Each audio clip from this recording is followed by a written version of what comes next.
let's see here. What are we dealing with?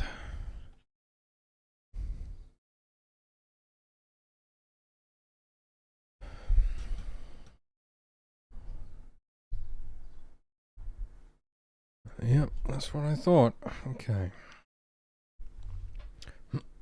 So we had an issue with the rabbits bugging out yesterday, getting stuck and eventually dying because they couldn't move. I have a feeling that I know what it could be, and I probably need to go and apply some similar changes to the other animals as well.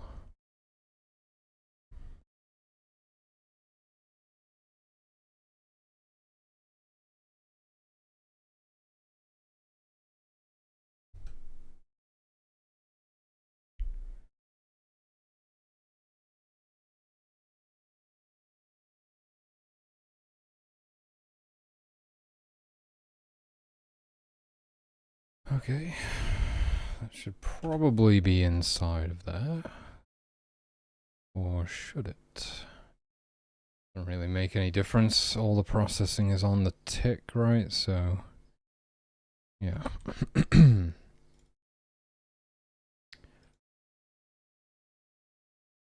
Oh. Oh, the other ones, that stuff is not in there. You could do it either way, really.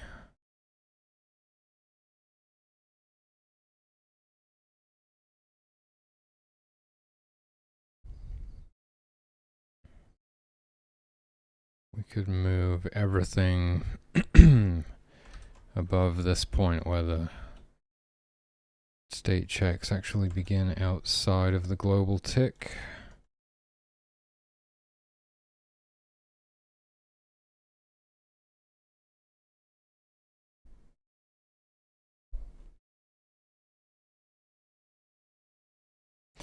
The main thing is that we have this.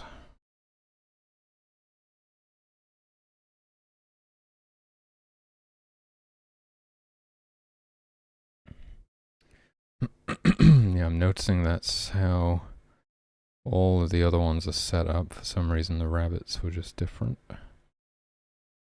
Not quite sure why. Okay.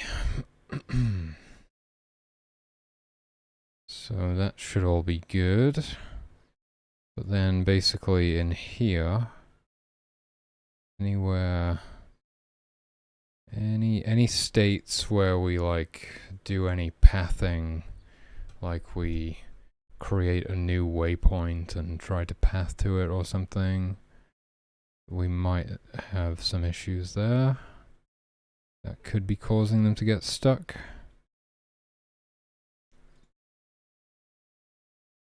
I mean,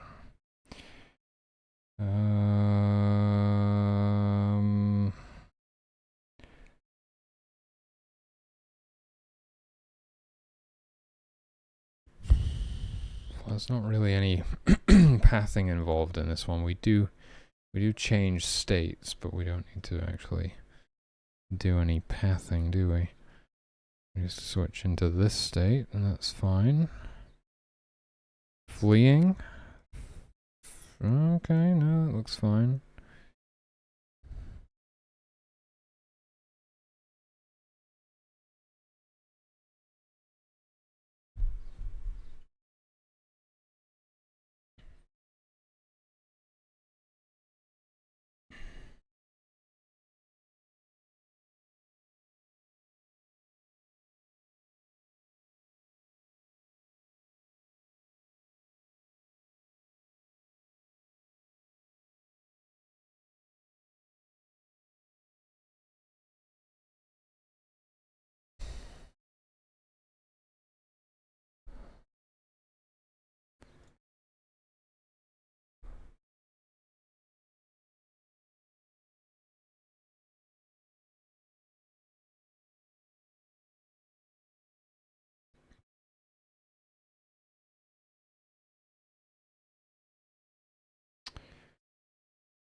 Okay, no, I'm not really seeing anything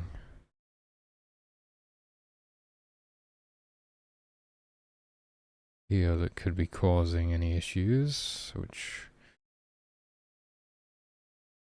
is rather confusing. Global, oh, there's a global tick here anyway.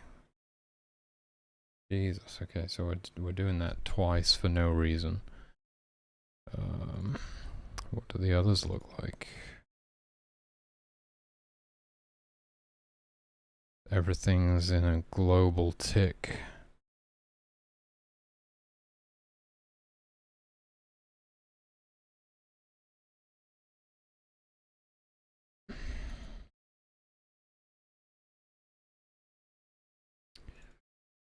Well, alrighty then.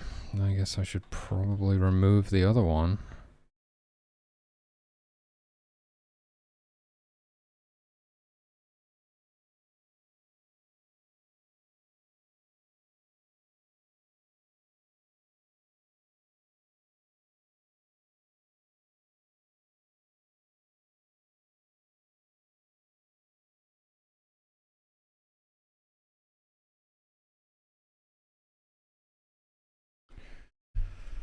Okay.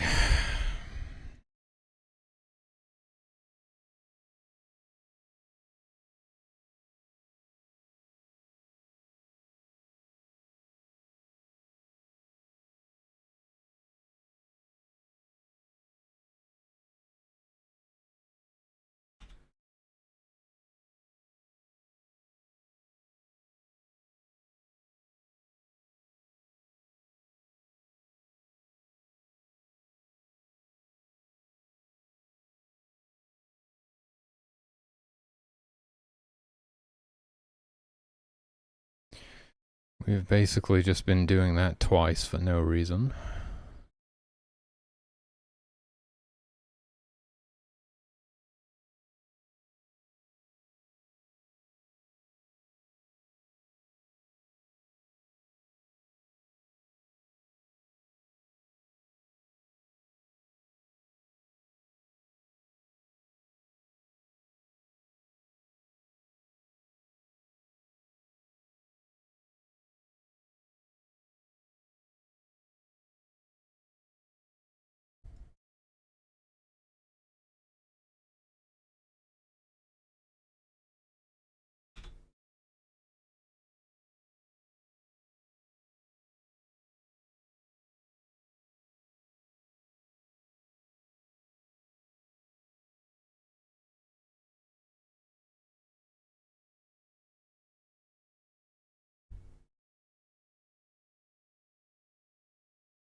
Okay.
Okay, okay. I mean, they were giving birth. We saw like some baby rabbits. But let's have a look.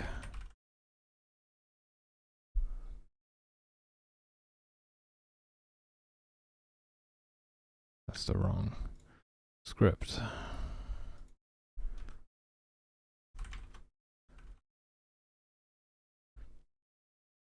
Okay, that could have something to do with it, for sure.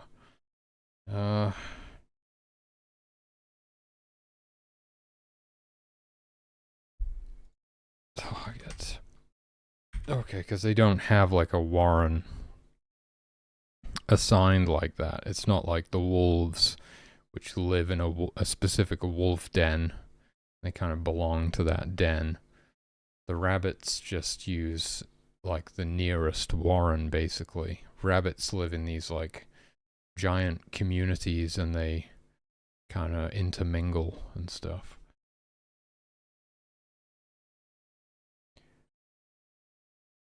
Wait, we're not even setting the warren until here. I'm not even sure if we use that for anything. I'm a little bit dubious about deleting it. Just in case we do use it for something, but I'm pretty sure we don't. I'm pretty sure I could just delete that. But if it seems they don't have a warren assigned, certainly imagine that causing some issues. Potentially causing them to get stuck like they did, where they would they would probably have just been state looping. That's why they were just standing there, because they were like, oh, I'm going to give birth. Oh, the warren doesn't exist. Oh, I'm going to give birth, but the warren doesn't exist. And they just go around like that, unable to ever actually do anything. It's a potential explanation.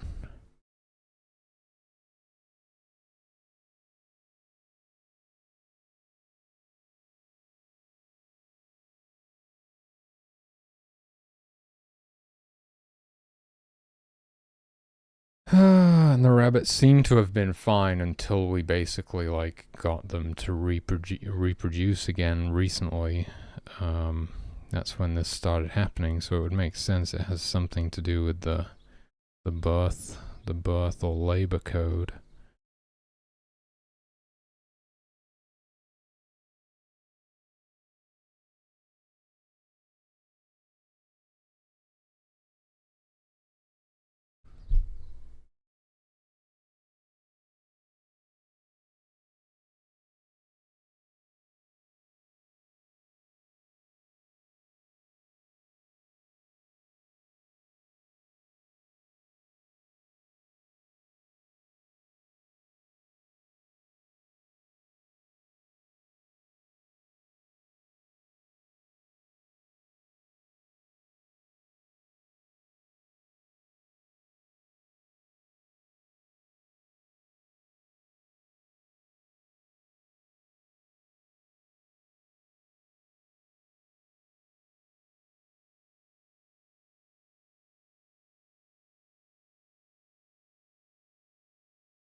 We're already doing this. Whenever I run the pathing script, I just set old state to state idle again, and that way this will actually run, because the current state will not equal old state.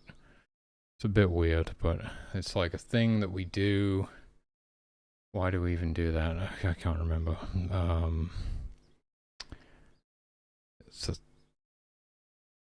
thing that I do to prevent the pathing code from being like executed whenever it's called. It's only executed if they have switched states.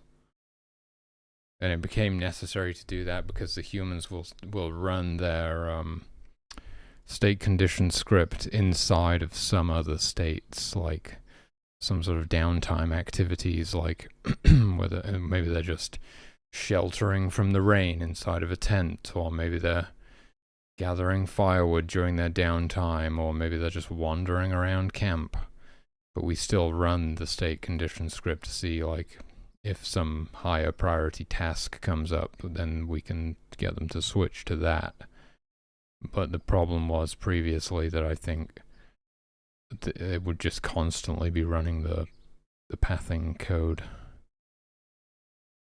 So, yeah, we only run the pathing code if state does not equal old state, but then sometimes we want to run the pathing code when we didn't actually switch states, so that's just kind of what we have to do. We just set, where is it? I lost it now. We just set old state to something that isn't the current state.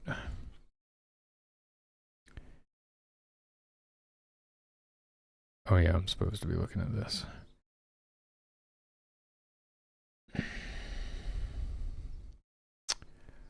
I would suspect that was probably the issue. Doesn't really explain. I don't know. Well, oh yeah, no, maybe, yeah.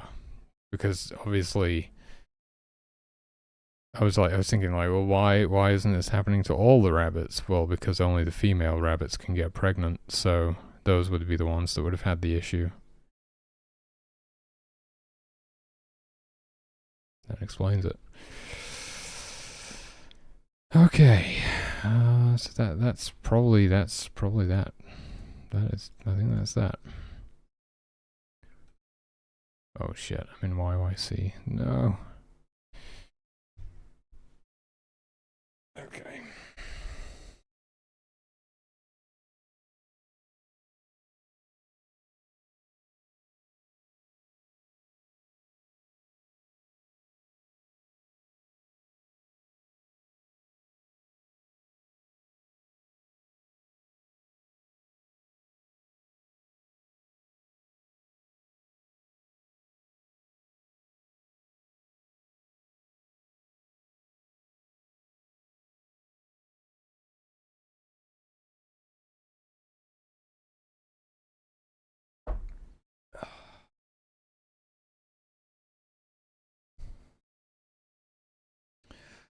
So we can basically just run a test and see what the rabbits do. See if they're okay now.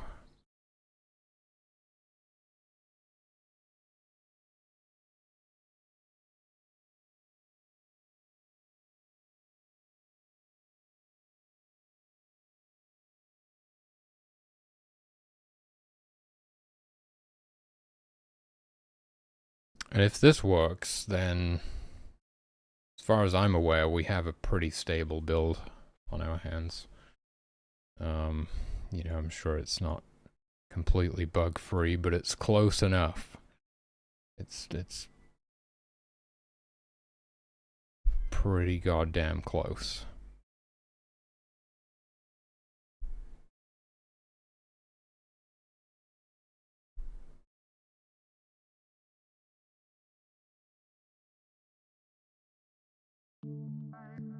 Okay.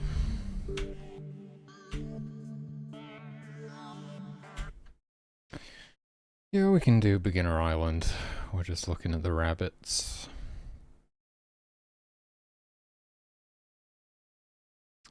So good news, I had a meeting today and I sort of presented my little kind of business plan thing.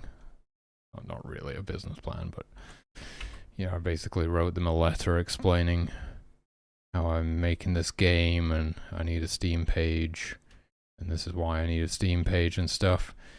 And they said they can probably give me the money to pay for the Steam page, so that's great. They seem to think they can get that to me by the end of the week, so I might have a Steam page by next week. It's probably not going to be public because I still need to get the artwork and stuff and a logo.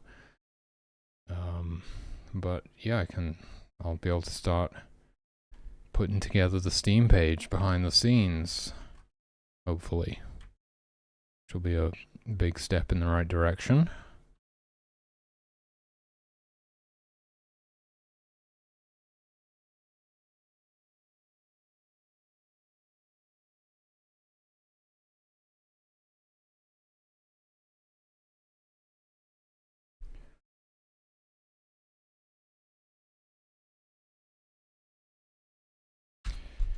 I'll just stick this thing in 8x speed and let it run. Keep an eye out for these rabbits, make sure they're doing okay. So, I mean, they breed like rabbits, literally, because they are rabbits. So it shouldn't take long until they have a bunch of babies. We can watch them grow up. It's been ages since I've seen them. Actually quite nice to... Yeah, so there are fawns, these little brown cubes, those are the fawns. There are bear cubs. We can't see them in this map because there's no bears. There are wolf cubs, although... Hey, Off-Grid, welcome back. It's going great, thanks, dude. How are you? The bear cubs... Sorry, the wolf cubs... Those are a thing, but we almost never see them. You were drawing bears just today. Wow, what a coincidence. That's crazy. Why are you drawing bears? What are you drawing bears for? Is it just for the hell of it? Just for fun? What's with the bears? Attack bears. Nice. Attack bears. I imagine... They're wearing like bulletproof vests strapped to the gills, AK-47s. Those kind of attack bears? Oh god damn. That sounds awesome.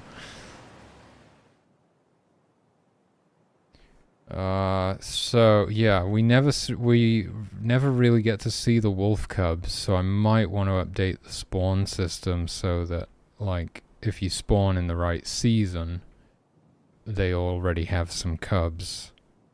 That way we can actually get to experience them. And there's the rabbits. I mean, the rabbits just breed like wildfire, so we don't need to worry too much about them. There'll be baby rabbits all over the place before you know it.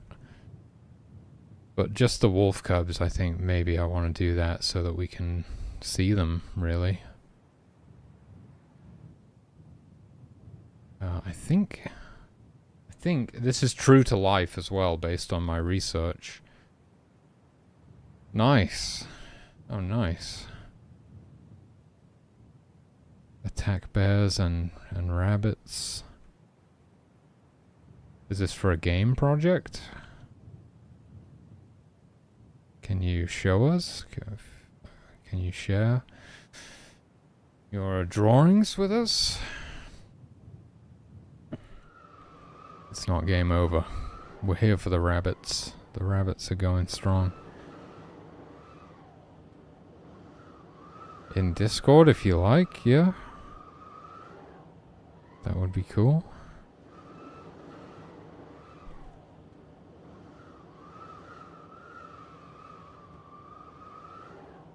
I haven't seen any of the rabbits get stuck yet, so, but then again, I think it only happens when they're... Oh wait, are these ones stuck? Oh god. Oh, please don't be stuck. They look pretty stuck to me. God damn it. Oh, why are the rabbits bugged?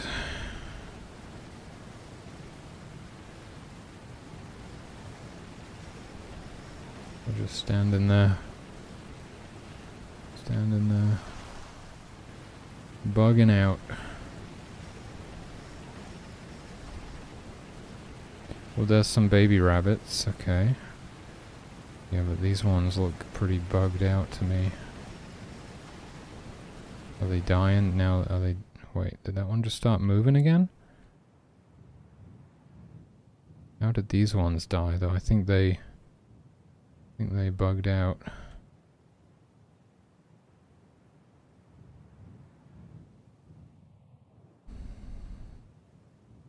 You see the babies?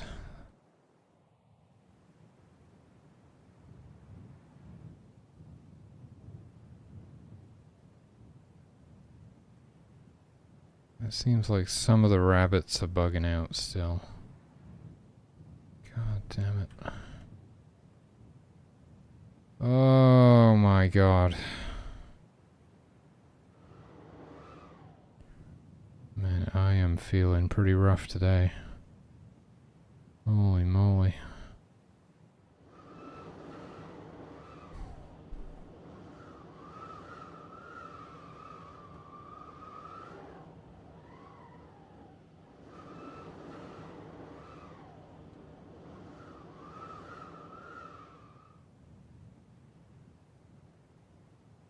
I guess those ones decomposed already. They've disappeared now.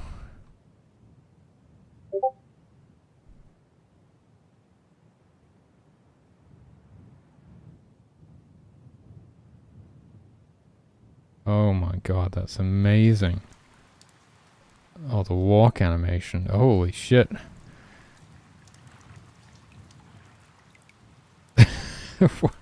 What happened? It was adorable and then it just turned feral. Was it possessed by a demon? It's so happy, it's like the happiest bear you've ever seen, and then it just goes absolutely savage.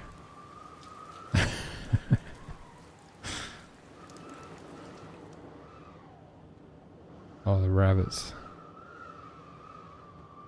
Nice.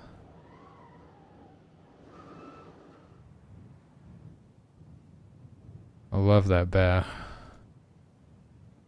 Good stuff.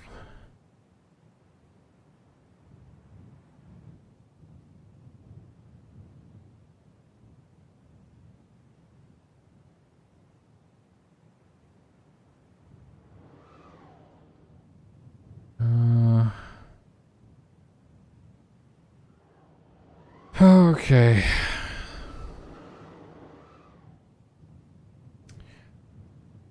Okay, yeah, that makes sense. Yeah, that's how my bears work as well. Unless they have cubs. They are aggressive if they have cubs.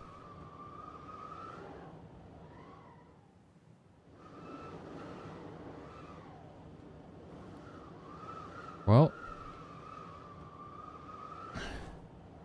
Exactly. It's all based on my research. The game was originally planned to be very kind of realistic with real world creatures, but I think I'm gonna go in a bit more of a fantasy direction with it. And make the creatures a bit more magical. Certainly we have some plans for later levels to have like giant insects and things, although there was a time in the history of the Earth where giant insects ruled the land. So it's not too unrealistic.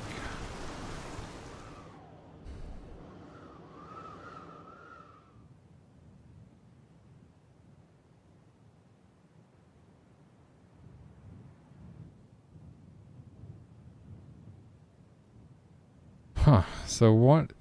It's like most of the rabbits seem to be working okay.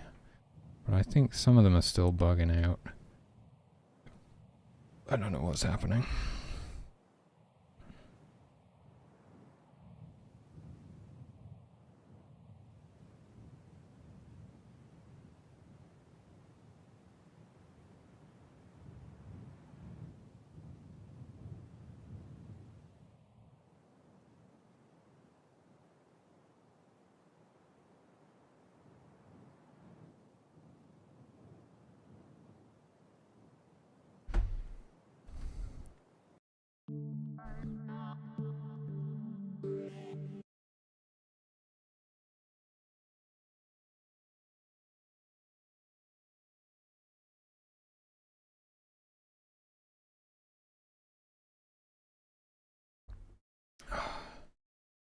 Oh yeah, I forgot that I compiled with YYC, so the loading times are actually really good. Right, I need to pay close attention to these rabbits. I think maybe I'll smoke a ball actually today. That could help. That could help. Feeling pretty rough.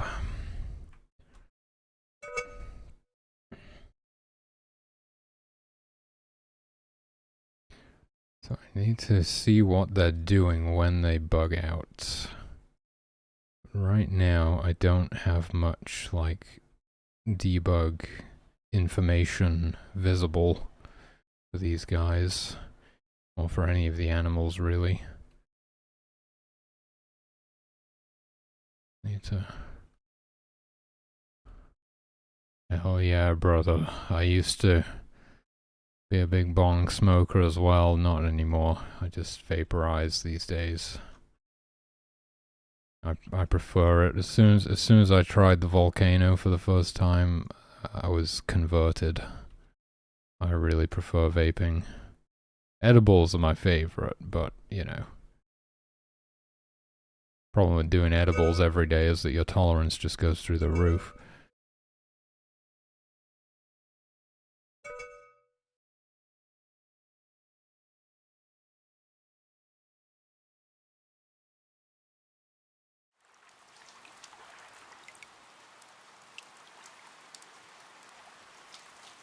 Yeah, everyone's got their own personal preference, right? The guy who introduced me to the volcano sold his and went back to smoking bongs. Some people just prefer it.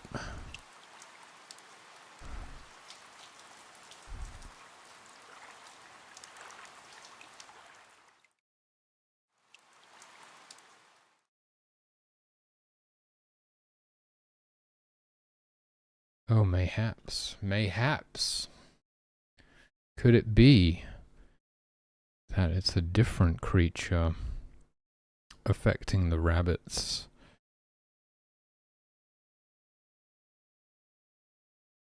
Oh yeah, they really are great, aren't they? I always say they pay for themselves. This beauty has probably paid for itself 5 times over by this point. It's highly efficient. No pun intended. Highly efficient.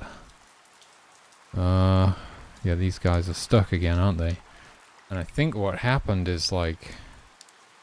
Actually, I don't know how that would have happened. It looked like something weird happened, like they got spooked by another creature, but there's nothing in this map that could have possibly spooked another creature, because we don't have any hunters, there's no wolves, there's no bears.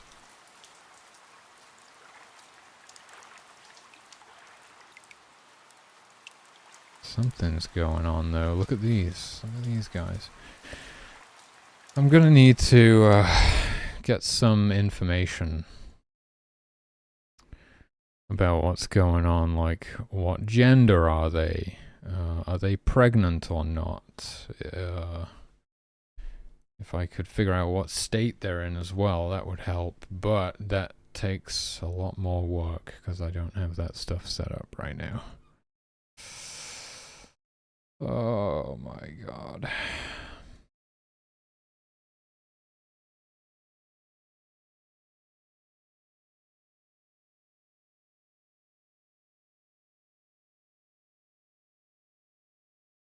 Oh.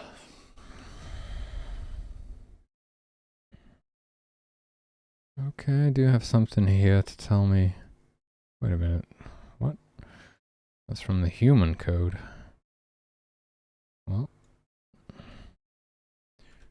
guess it still works.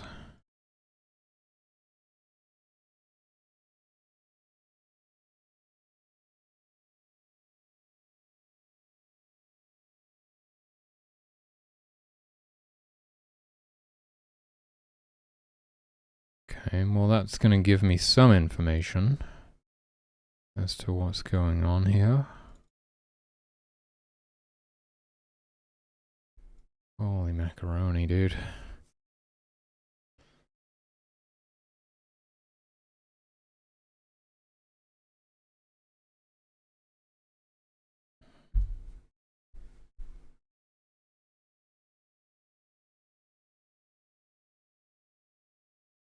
Wait, that's the state name. Hold. Oh my god, I'm still in YYC mode. I need to switch to VM. Takes way too long.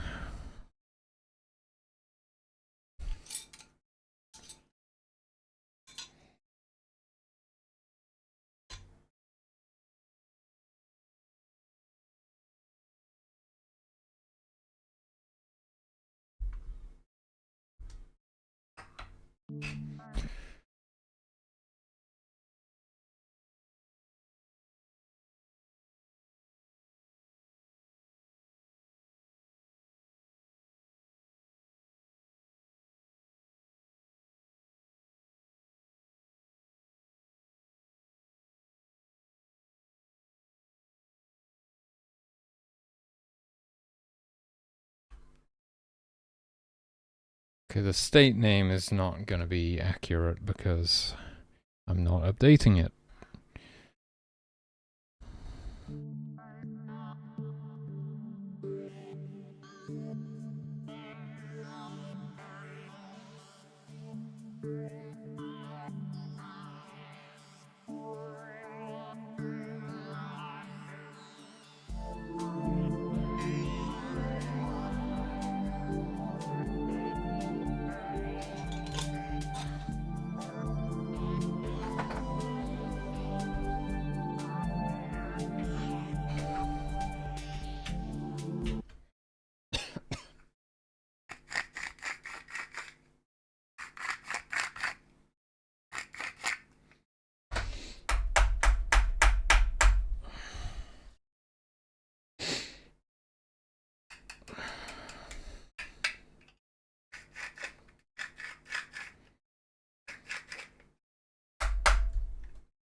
Okay, what's going on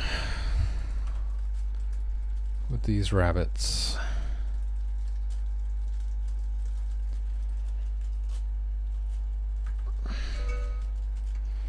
So we have a little bit more information now.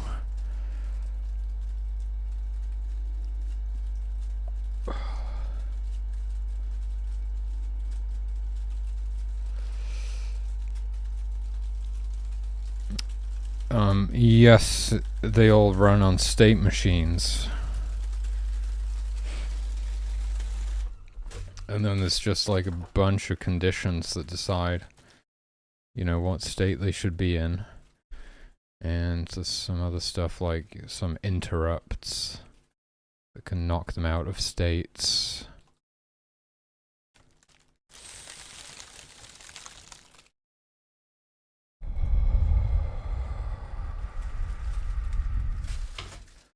There's different logic for like the carpenters that helps them decide what they should prioritize building, and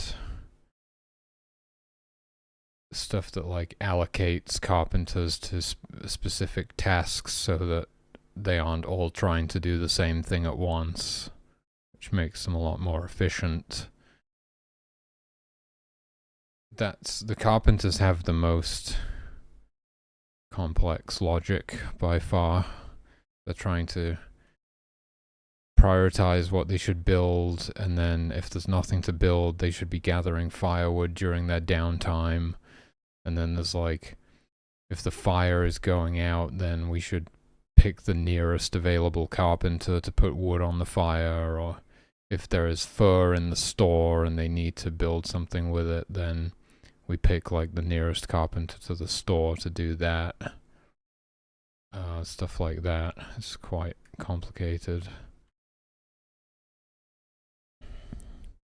But it's really nice because it makes them pretty efficient and they behave quite realistically.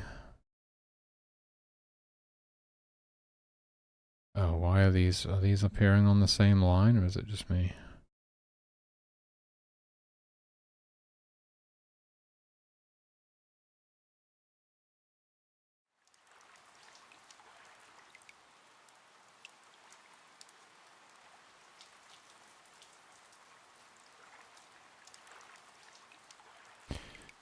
Well, that doesn't help.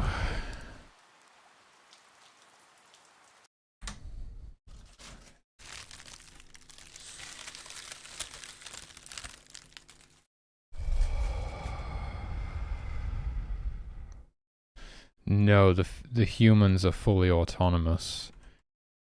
The idea is that they have free will, and you focus on your godly duties, whilst the humans live out their lives. Oh, I see what I did. Whoops.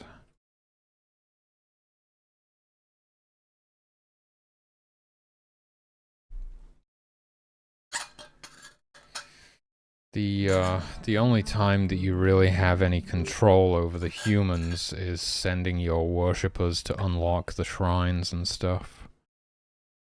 The rest of the time they're just autonomous. You can pick them up and move them around, I guess. That's the other time that you have control over them.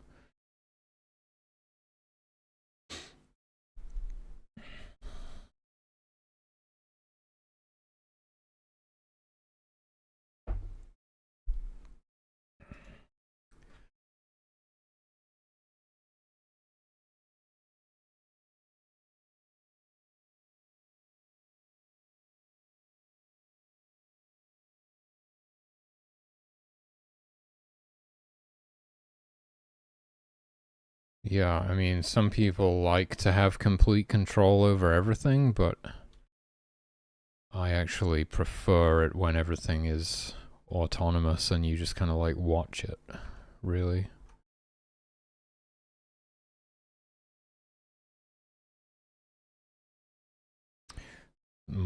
It has like more of a virtual pet kind of feeling than like a strategy game.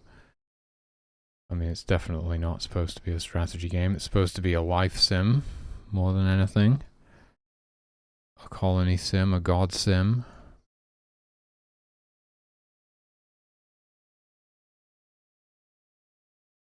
I'm not really big on strategy games personally.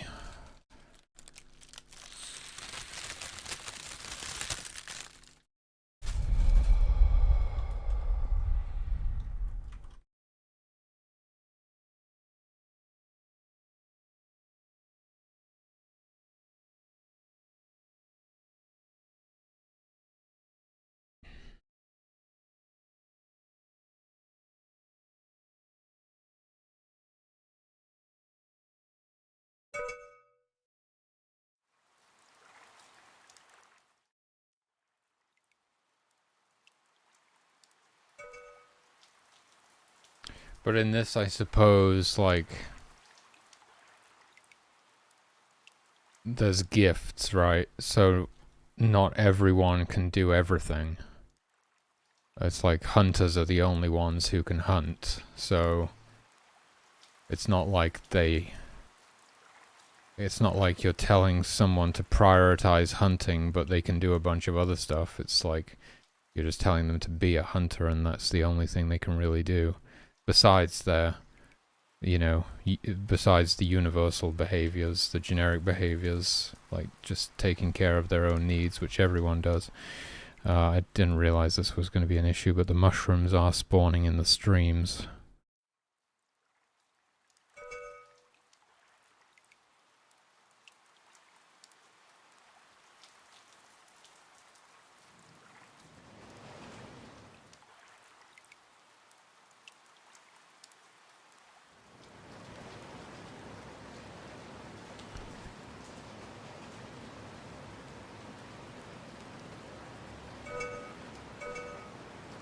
Whoa.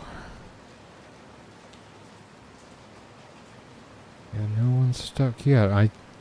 I'm pretty sure it's probably something to do with like when they're giving birth or something.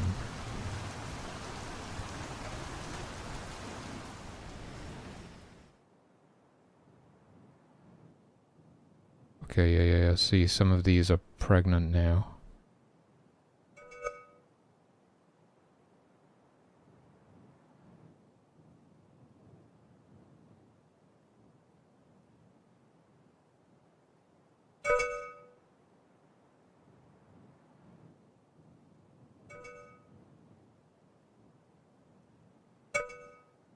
Oh, here's one that seems to be stuck.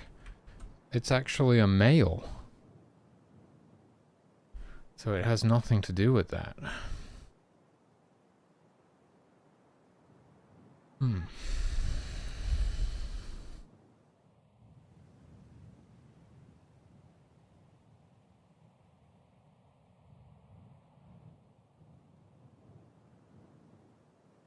mean, I don't think there would be anything that could spook them in this map, but I don't know what else it could be.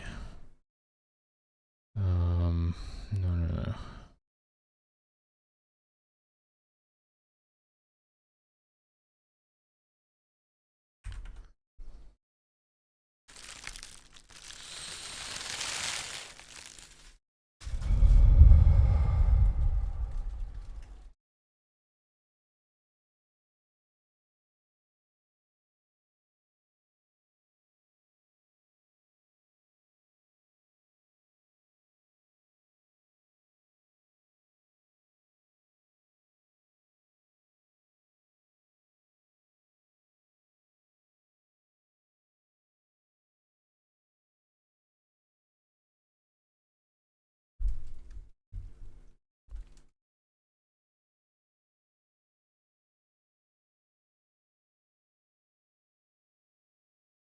I mean, this is running on the old code anyway.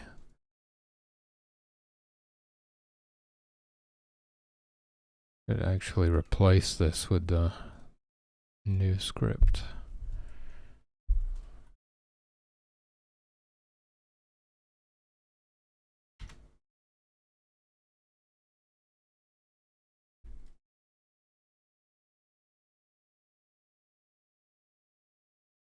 Wait, what? Why are they running pathing before changing states? So it doesn't actually make any difference. Or, I mean, it didn't used to, but now it does. But it wouldn't have been it wouldn't have been causing any problems previously.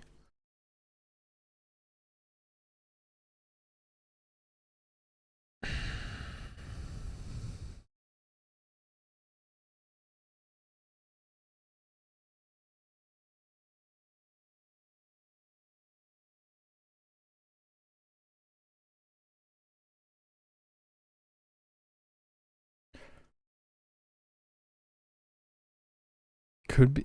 Well, no, that would affect all of them, not just a few of them.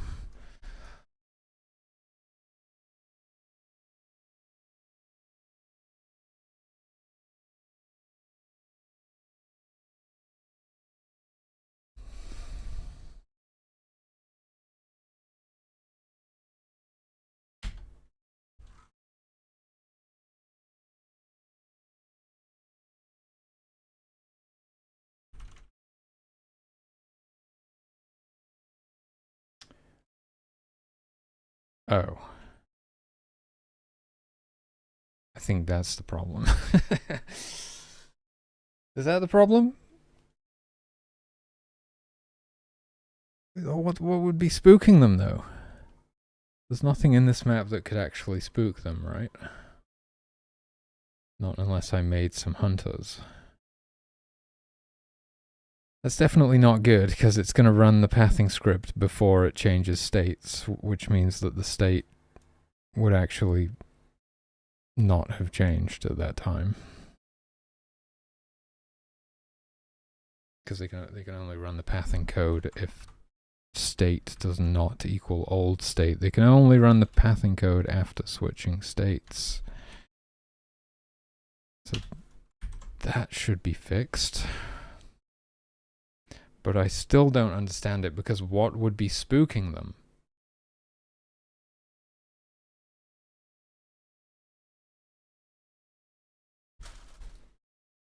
Doesn't make any sense. Oh my god.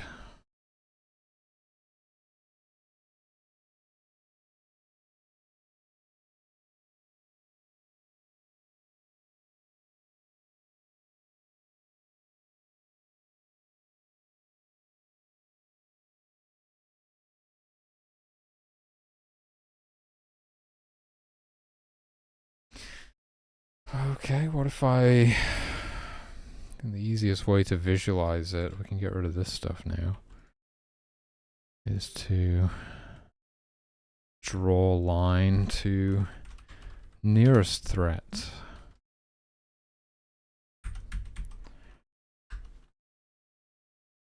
Alright, dude. Catch you in a bit.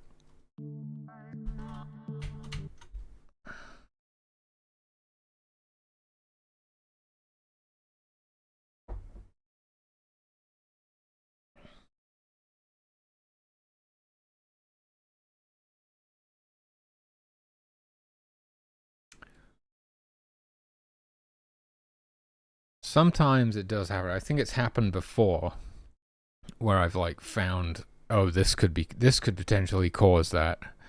I don't know how this is happening, but it could potentially cause that. Yeah, I'm sure there's been one or two instances like that before. And then it actually fixes it, and you're like, well, I don't actually know how that was happening, but it fixed it. As you can see now, none of them have a nearest threat. It doesn't exist. It does not exist.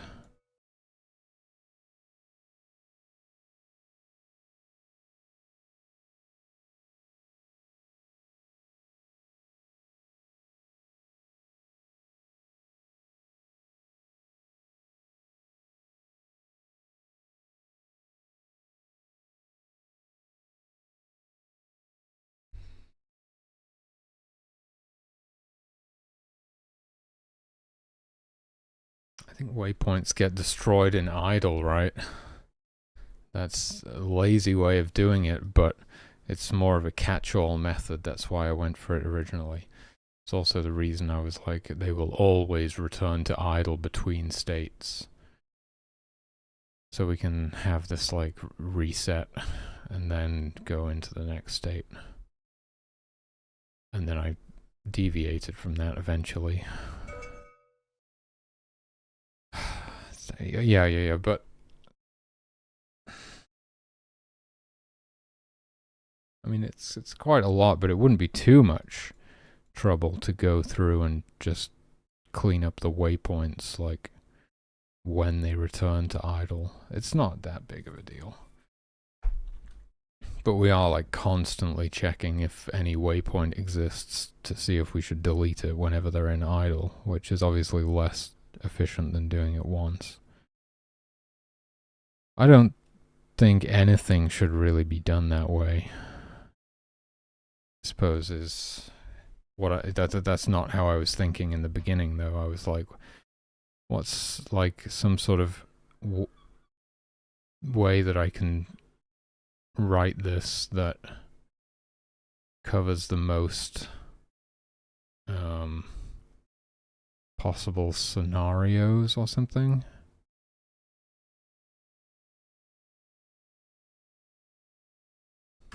Instead of thinking about what's the way that I can write this that does the least processing. Okay, did you see that?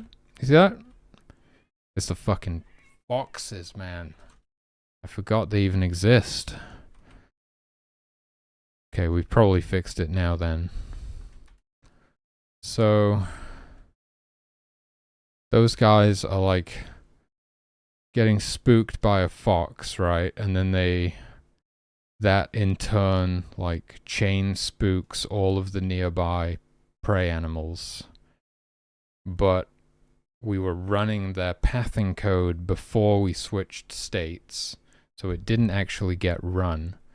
And then they entered a state where they hadn't spawned a waypoint. No, they would have still spawned a waypoint, I think. They would have spawned a waypoint, targeted it, but they didn't execute pathing, and then they went into the fleeing state, and then they were like, none of the interrupts were triggering, for one. Potential, if something else could knock them out of that state, but there's nothing within that state interrupting them to get them back to idle or something. And then they're not actually pathing, as we know, and they won't perform their action because they never reach path position 1, which is the check. Wait, though, they don't have an action in this case. Well,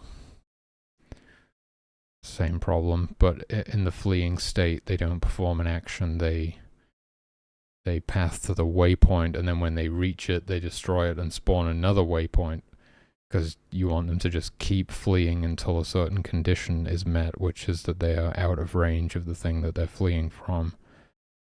That's basically it. There might be some other exceptions, like stop fleeing if you get set on fire. I guess that should be a thing in the animal code. I don't know. Depends. Do you want them to keep running but on fire, or do you want them to stop and like start running around, more kind of directionlessly? They sort of just run around like headless chickens when they're on fire. The foxes, yeah, I just forgot about them. But that explains it.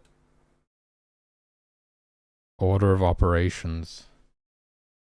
Just because of my stupid way of doing things. I don't know if there's a better way or if that's actually the best option. This tiny pool. I don't think it is a pool, actually. I think it's just sand and the stream goes over it and looks like it's formed a pool. Okay, can we disable these red lines? And I think quite confidently we can disable the red lines. I don't think any of these rabbits are going to bug out anymore.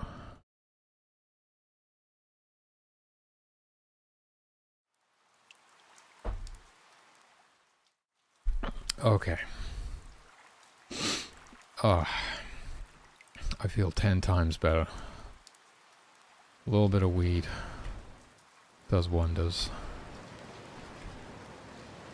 I only really smoke up on the weekends at the moment because it just messes with your sleep, but some days, it can just really pull you out of a spiral.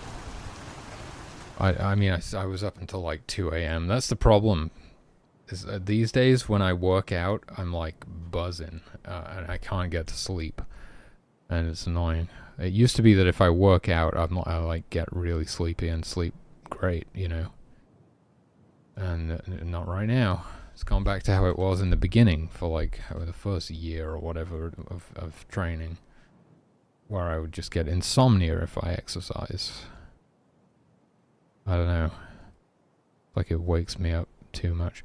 I should probably do it first thing in the morning or something, because that could be part of the problem. I'm more of a night owl. Like I get energy late in the evening. That's when I actually wake up, is like after I've been awake for 12 hours. It's fucking useless, man. But then if I exercise, it's just terrible.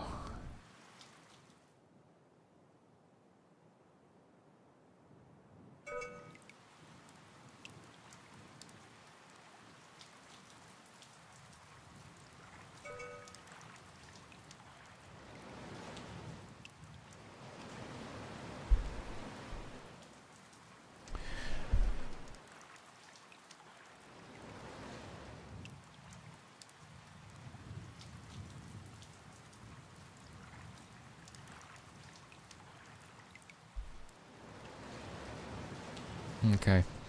They stealth, right? They have a wisdom score, and then whenever somebody's hunting, they like roll a d20 against the wisdom score of the surrounding creatures. They roll like a stealth check. They automatically succeed that check when hunting, and then they kind of roll when they start sneaking up on something. That's when they actually, like, they're essentially invisible until they actually start sneaking up on something. That's when they make their stealth check. And if they're hunting in a group, currently the way it's set up is that they all make a stealth check. So it actually makes larger packs of wolves less effective at hunting because they're less stealthy. Not sure that's quite what we want. They're pack hunters. They're supposed to do better in a pack, and I'm not entirely sure how to. We could just disable what I call the chain stalking, which sounds horrific out of context, but if they're hunting in a pack and a wolf spots something, they start sneaking up on it, and they also cause all of the other wolves around them that are also in the hunting party and within a certain range, something like that, to join in to also start stalking the same target, right? That's what they do, and we could just make it so they don't do that. And it's like just the one in the front who spotted the thing who starts sneaking up on it. We could still do the pouncing, like once it sneaks up and gets in range, it pounces on the thing, and they could all join in simultaneously at that point. Because we're kind of past the stealth checks at that stage.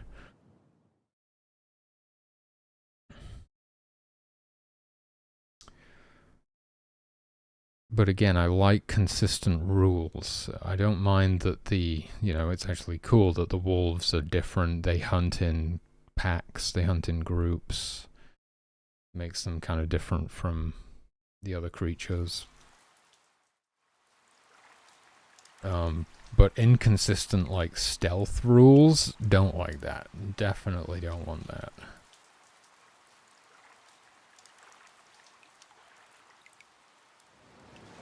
And that makes it impossible, actually. Yeah. Okay. Well, this could be where the stats come in again, which I don't really use. The only one I use is wisdom at the moment, I think. But we could give the wolves like an agility score, or you could have a group modifier, but that's why? I mean, that kind of just doesn't make sense. Why would they get more stealthy in a larger group? I don't know. You just like take the size of the group and add it to their roll or something. I mean, that's a great way for compensating for it because it's also flexible based on the group size. I like it for that reason. Or you could just give them an agility score and like add it to their roll or something, right? Because I'm not using agility for anything right now, but they all have the, like 6 D&D character attributes. But like I say, wisdom's the only thing I'm using right now. You just like roll against a creature's passive wisdom to see if it beats your stealth check, to see if it can see you.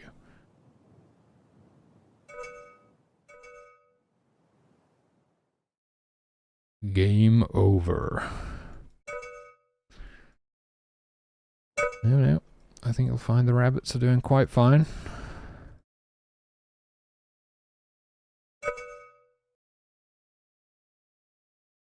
I kind of just want to see what these kits are going to do. Are they going to grow up into adults? What are they even doing right now? I have no idea. Do they not drink from the streams? I don't think I've seen them do that once. Is that why they're dying? Are they all dying of dehydration before they can do anything? Or like, grow up? Maybe. Maybe I have an age check on that. Or maybe they work differently from how I think they work.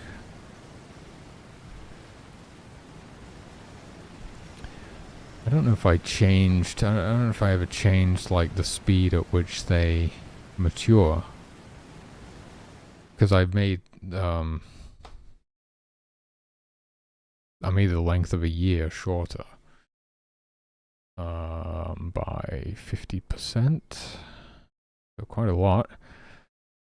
So stuff like that should get faster as well. I can't remember if I did that. Oh, I think I just saw one age up into an adult right there. That one. Did you see that?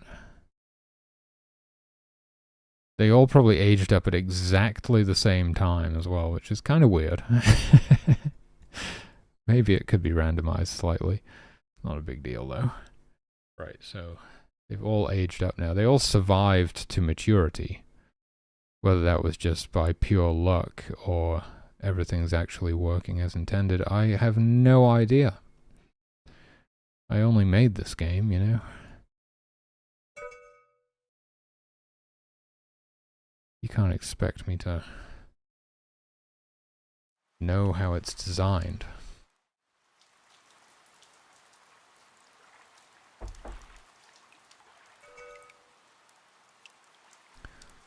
Well, they seem pretty good to me. And that makes this a pretty solid build. I think everything is basically working. I'm sure there's going to be some very rare bugs in there that I'm not currently aware of. I'm kind of curious. I don't have like a rabbit population tracker on stream, but if I just leave it running, does the population like explode? Does it grow exponentially and we wind up with thousands of rabbits? Or is the fox population enough to keep them under control? The humans aren't even hunting them right now. The humans are all dead.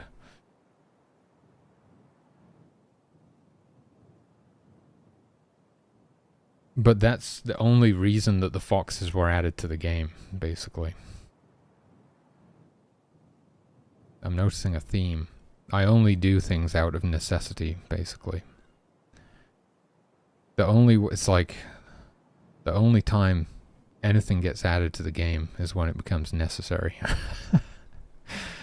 It's extremely rare for me to be like that's why sprites was crazy. Getting to the point where I could actually justify spending time drawing sprites. That just seems absolutely insane. It's like you're telling me this thing doesn't even do anything. It just looks good. That's completely unnecessary.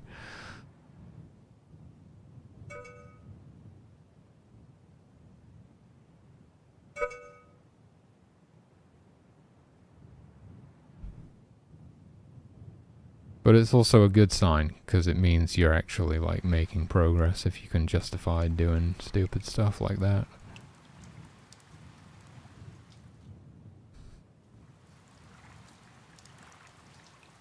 The fawns, I swear they take, like, 3 years to age up or something. Nobody's... Who the fuck is going to spend 3 in-game years in a single level? Somebody will. There's some absolute maniac out there who just puts 1,000 hours into this game. It always happens, but most people are never going to see that. It's the type of thing that, like, I mean, it basically happened because I had no idea what I was doing. I didn't even know what the time scale was going to be like, you know.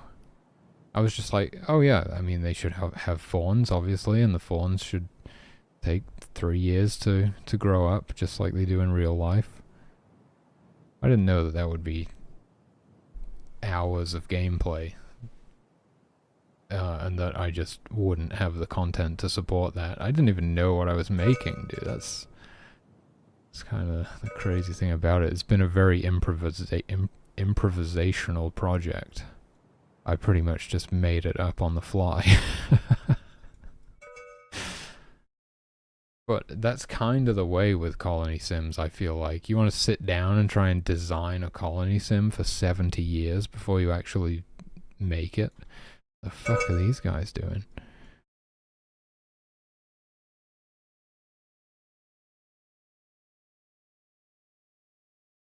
I don't know, I feel like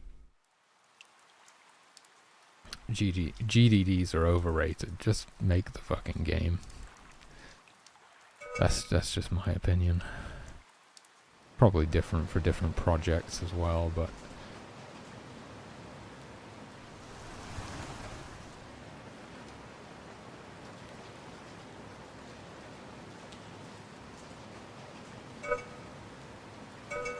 is this the second wave already? Jesus Christ.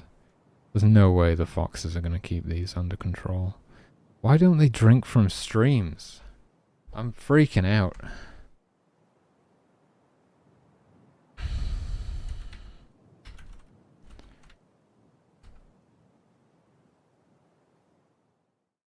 Around 3 to 4 weeks old. What was with the glasses removal there? Around 3 to 4 weeks old, they start drinking small amounts of water, in addition to their mother's milk. I guess that's what's going on. I guess there's some sort of timer.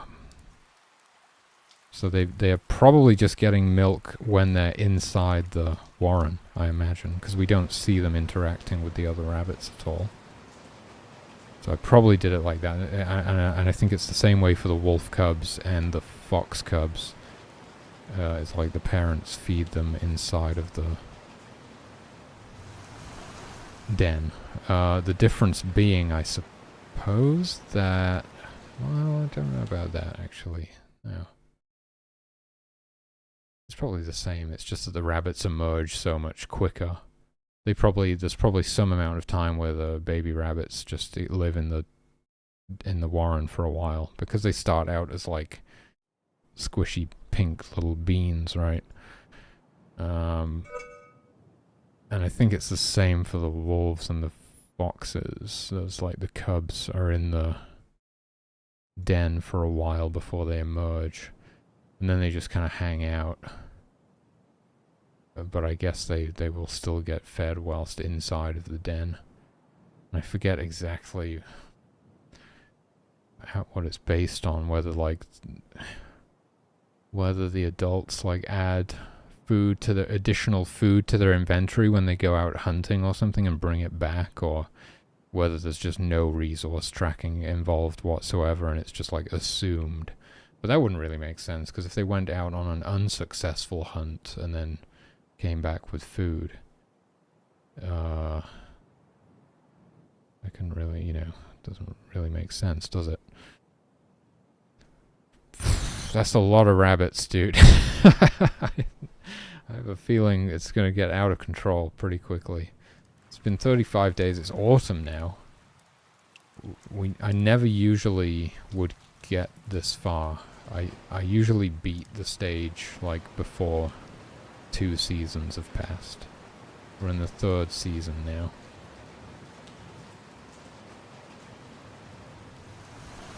It's one of the things I don't like about Miracle Fur is that it just trivializes building the tents. I think maybe what I need to do is increase the power cost, actually. If it's overpowered, I don't have to remove it from the game. I can just increase the amount of power that it consumes.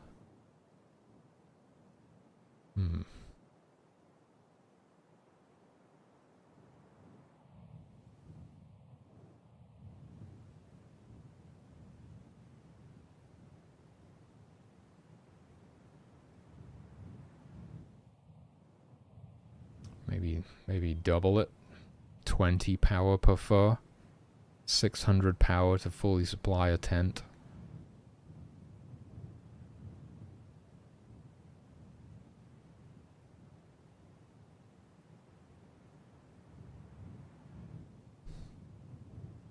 I gotta grab something to drink, I'll be right back.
Am I muted? Wait, how long have I been muted for? Oh, because I just went downstairs to get a drink. I don't think I've been muted that long. Thanks for the heads up, though.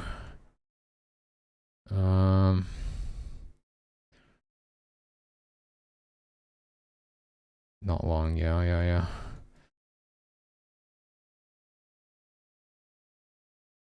Oh shit, wait a minute. The number of rabbit warrens is what determines how many rabbits there are. Okay. Maybe I should change that. Can I really be bothered changing that? Or should I just reduce the number of rabbits per warren by 50%? I'm doubling the number of warrens. Probably, I mean, it's probably, it's probably good to have those tied in like that.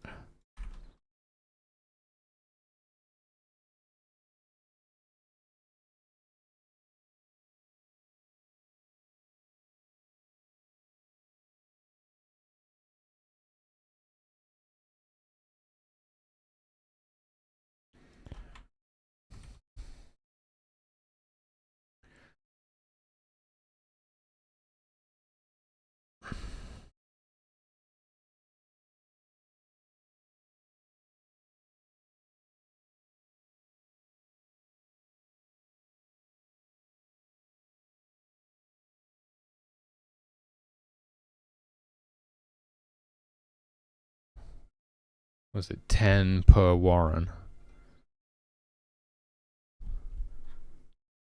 10?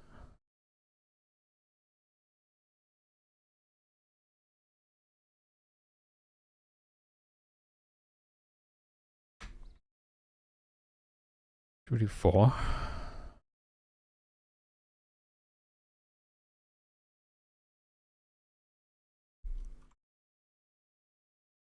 We are increasing the number of foxes as well, but I mean that the population looked pretty out of control. What was just gonna change something on the UI, is that it?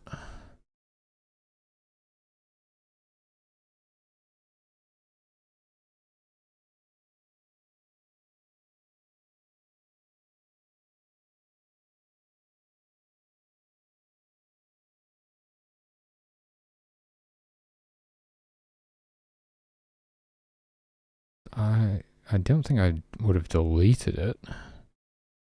Weather? What is that? Instance number, oh. Temp.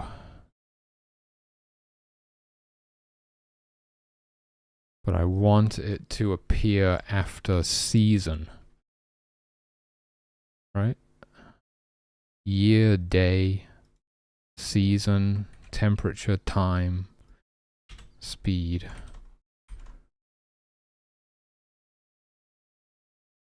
I think it's good to be able to... Oh, I should disable those red lines on the rabbits.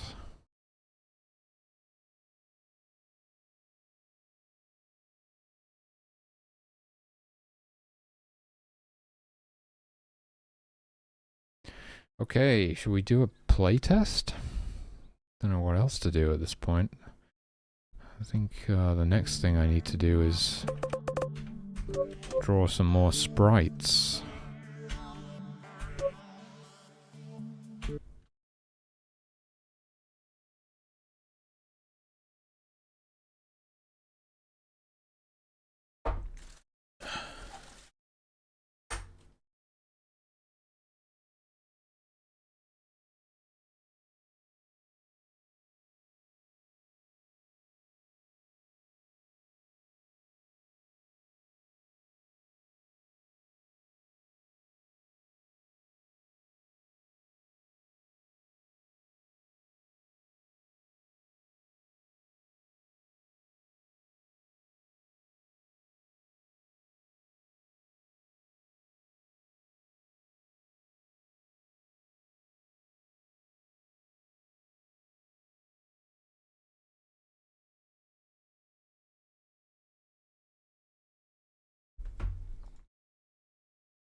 Oh shit, I forgot I was playing the game. Okay.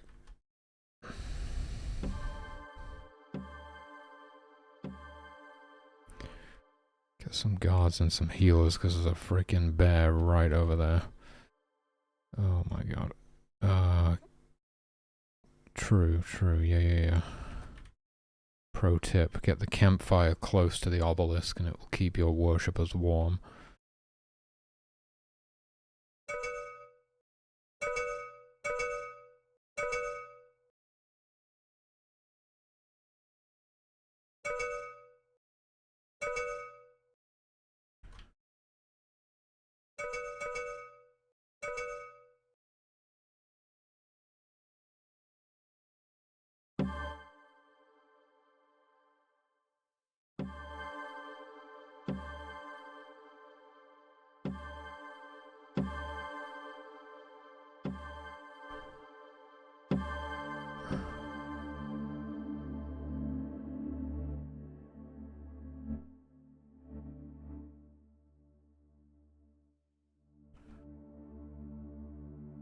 Still don't have any carpenters. Man. What am I doing? Okay, please be... Oh, it froze. It froze. I'm not getting any messages in the console.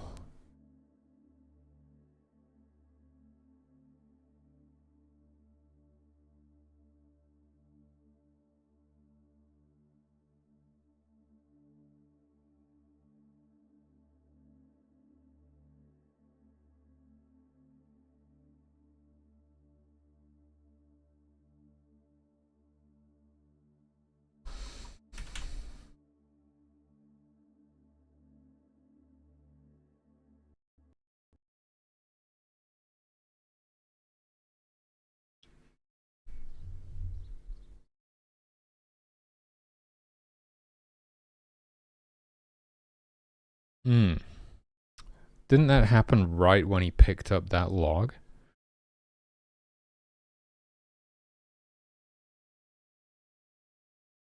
Fuck. Pretty sure it's this. That should be and. Remember I was like fucking this up yesterday?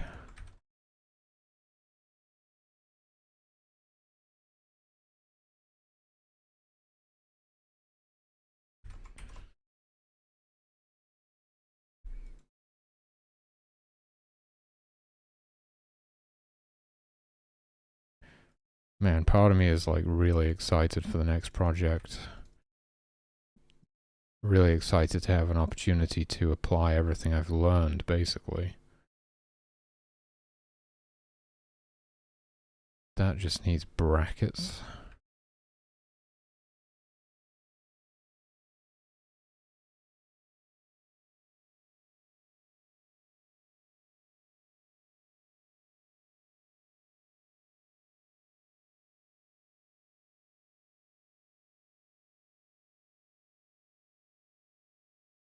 But it's also cool. Oh god, I bet. Yeah, I've never really, like... I've never really finished one before. It's also cool to be able to refactor a lot of my existing code. But that has the unfortunate downside of feeling like... Oh, you know, it's stupid, really. It's just like a bad mindset thing. Of like, oh, I have to rewrite this.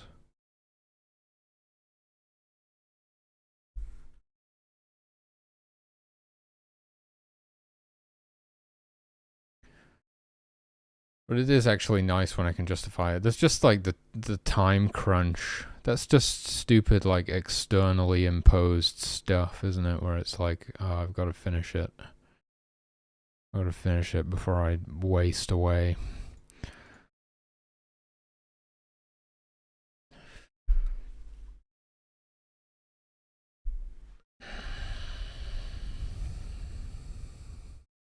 Oh wow. That's pretty hardcore, refusing to rewrite.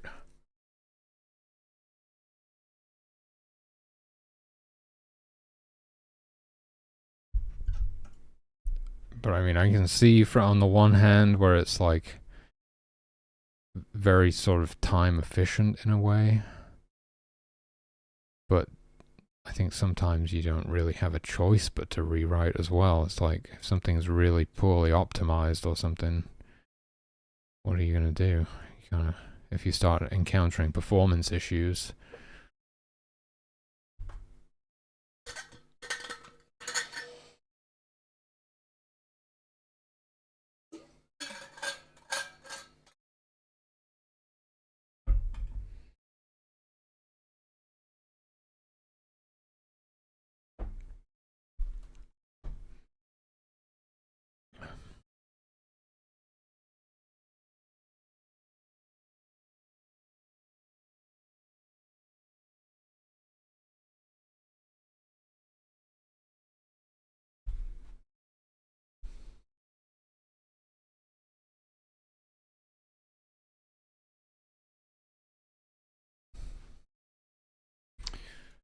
Oh yeah, no, I think I fixed it, right? I think it was the log and mushroom respawn code.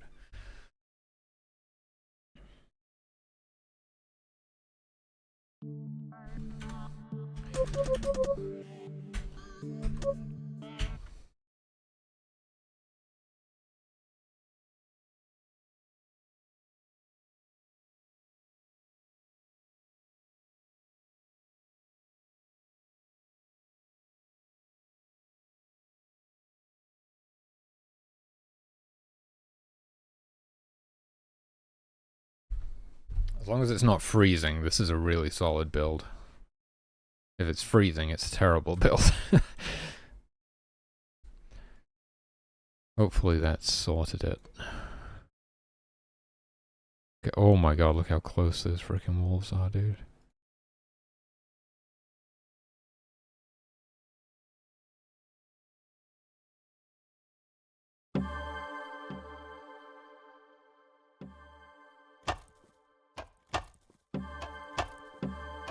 Whoa. It's just my mouse being dodgy.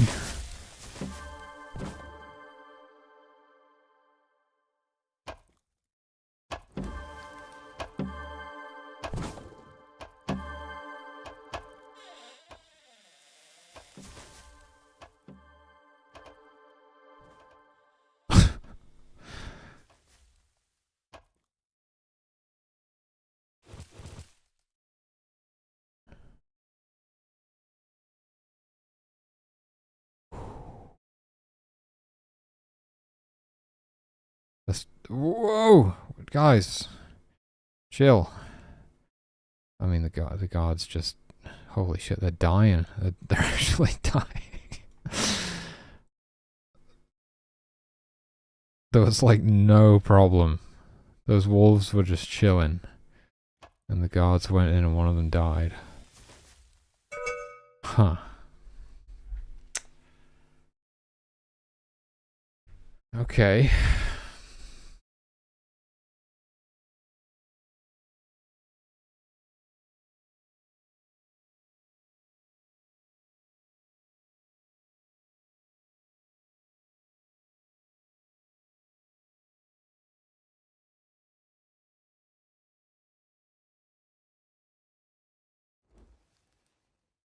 Did they kill every last wolf?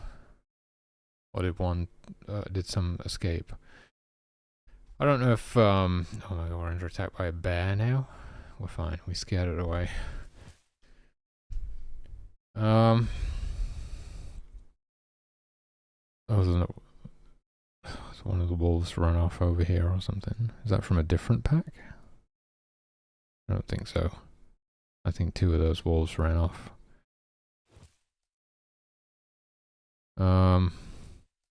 Maybe the guards should only attack wolves that are like being aggressive. Something like that.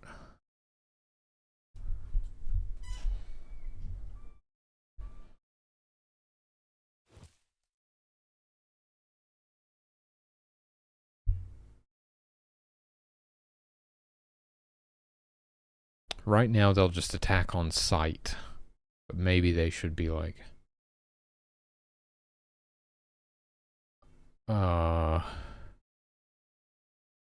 only attacking aggressive wolves that they can see. You can either do it where it's like, if the wolves are in the attacking state, then consider them a threat. If the wolves are in attacking state and targeting a human, consider them a threat. Because, I mean, they could be attacking something completely different. And that's just nature taking its course.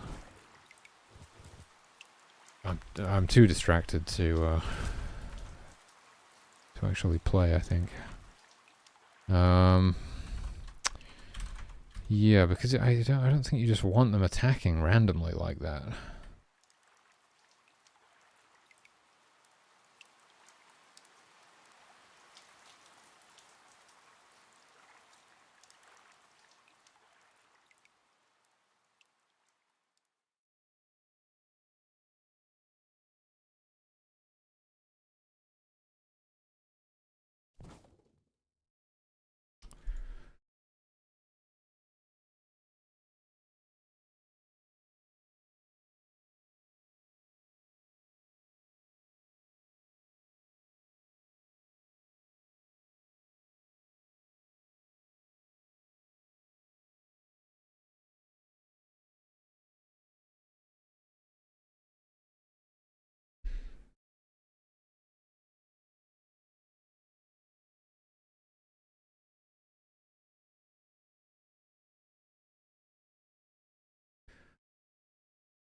So the guards have a perception radius of 60. The wolves only have a perception radius of 50. And they have to be different. If they have a perception radius of exactly the same size because of the way that we do stuff, like one of them can see the other one and run away before the other one gets a chance to react. The other one isn't really aware that they're there. Because we don't process everything in the same step for performance reasons. So it is necessary to do that, but I mean, no, it doesn't make any sense. Yeah, they just shouldn't attack. They shouldn't attack the wolves unless the wolves are attacking them. And I suppose additionally, you take it one step further and say, don't attack the wolves unless they're, well, that's exactly what I just said.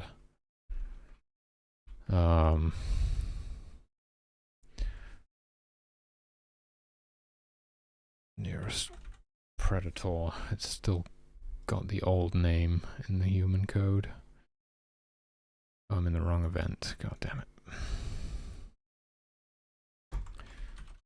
Dates. Nope. Nearest predator.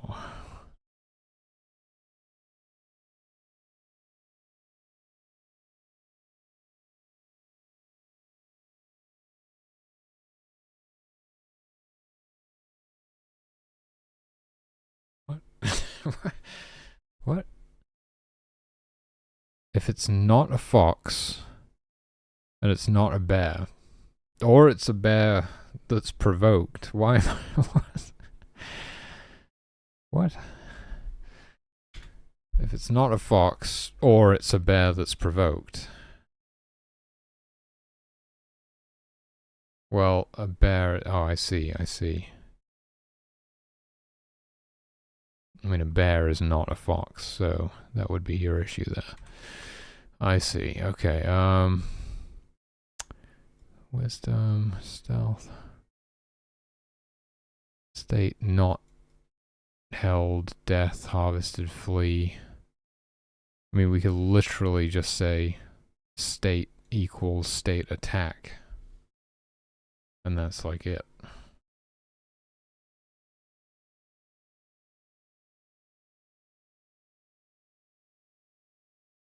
Or, you know what's another solution to this? So the reason that the guards have a higher perception radius, and so do the shaman, is because they're like on the lookout for danger, right? So it's basically so they can react quicker, in a sense.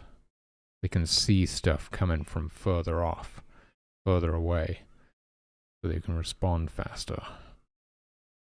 Which is actually good. I think we probably do want to preserve that behavior because it makes them more effective. But the other option would be to give them the base perception score of 45, base perception radius of 45. And then that would fall below the perception radius of the wolves, and then they would never be attacking passive wolves. The wolves are not, you know what I mean. The wolves are not, but it's kind of weird, like, it will make them a little bit more delayed, possibly. Is that true?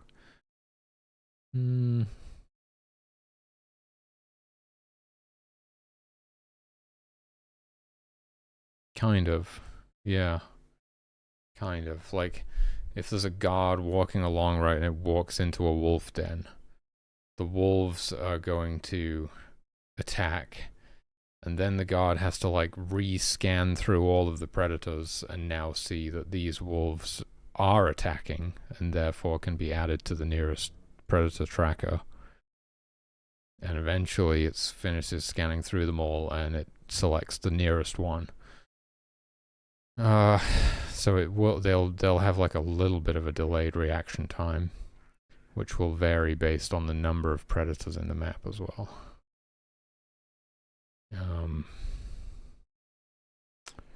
Probably not a big deal, really. It's probably still under a second, well under a second still. even in future maps where we add, like maybe there are maps that have extra predators, it'll probably still be pretty quick.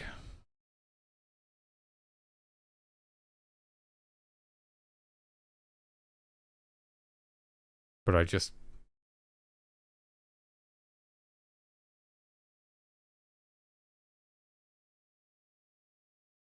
don't think the guards should be attacking for no reason like that.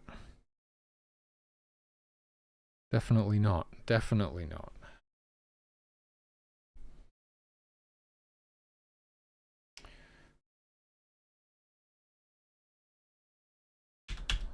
That would be it then. Just state must equal state attack.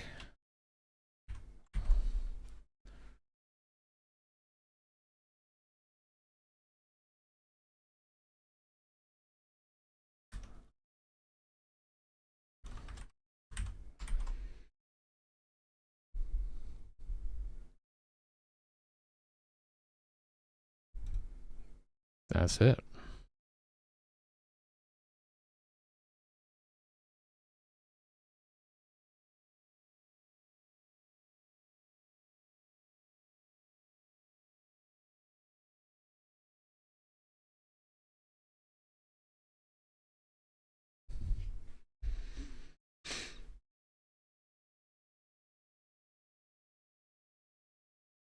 Oh, and then we also, I think we want to do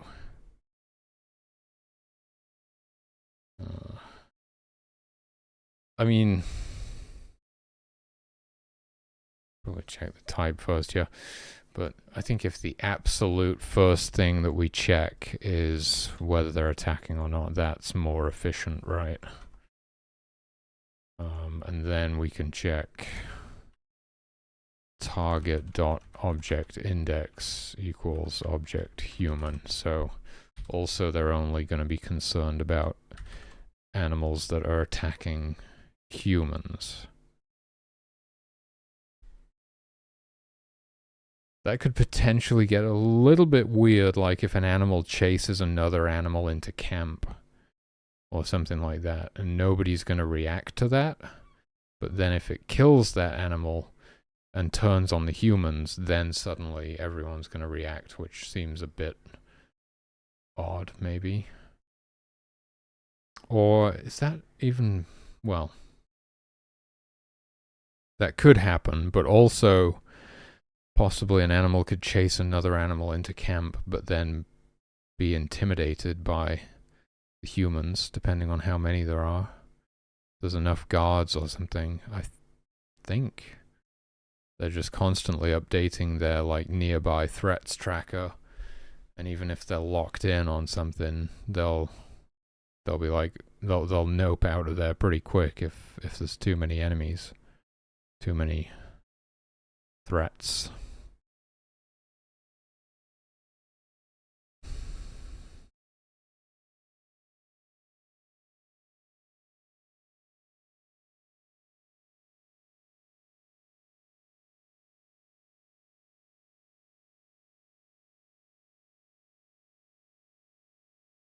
The question is, do we have them just attack any aggressive creatures?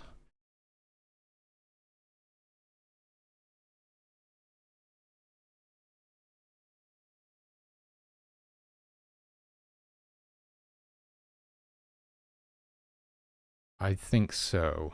I think like I'm not super clear on that one, but I think it's better than the alternative, which could be a bit weird.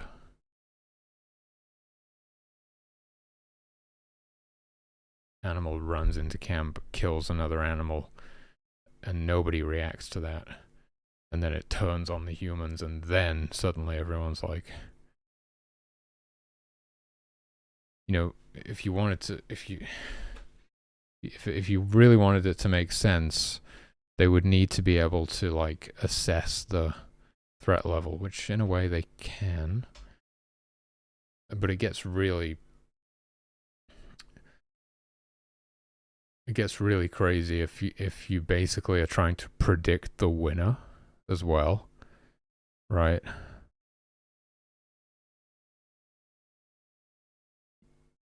you don't want to take the threat level of everything into consideration. You want to take the threat level of the things that you think will survive into consideration.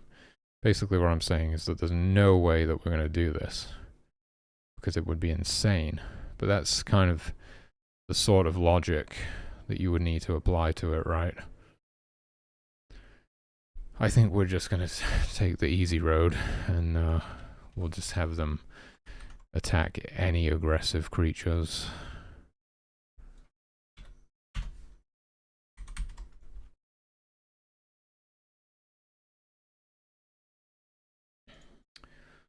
Makes sense to me.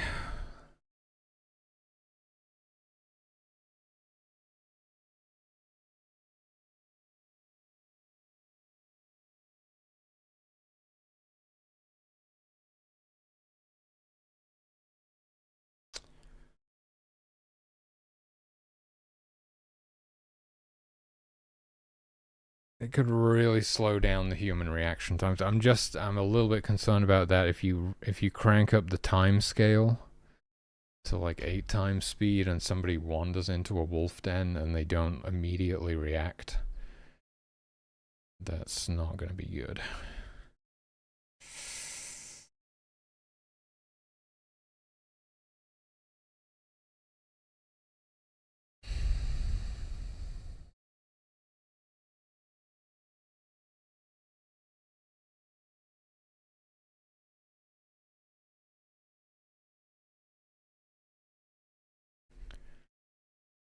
Oh man.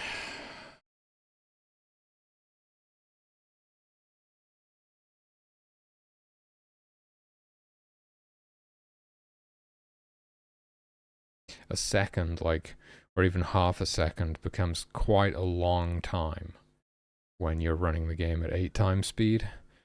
Somebody could pretty much die in that space of time if they didn't react. Then again, I suppose they, well, potentially, they'd also be moving so quickly that they could probably get pretty deep into a wolf den in half a second as well. So they could get like right on top of them and then just like get vaporized. Ugh.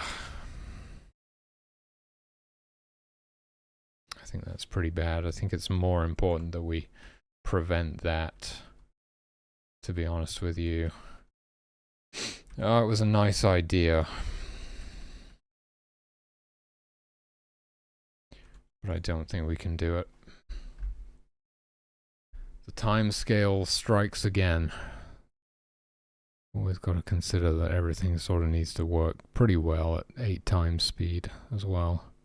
We used to have 16 times speed, but we just can't have that for performance reasons. I mean, I could just put it in and let you just kill your frame rate if you really want to, but it's not great. And it just, you know, like magnifies the same problems. I mean, you could switch over to like instant updating trackers, but you're doing everything 8 times faster and doing like hundreds of times more stuff per step as well if you do that. That's really not going to be good for performance.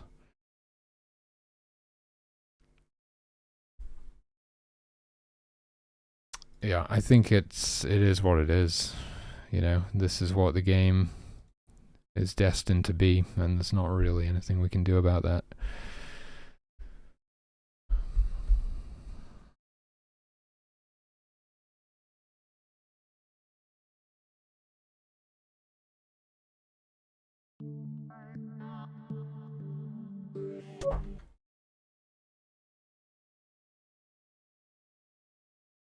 But I think this build is finally like really solid. I'm sure I'm going to find more bugs like right now, but for the next 10 minutes, this is a really solid build.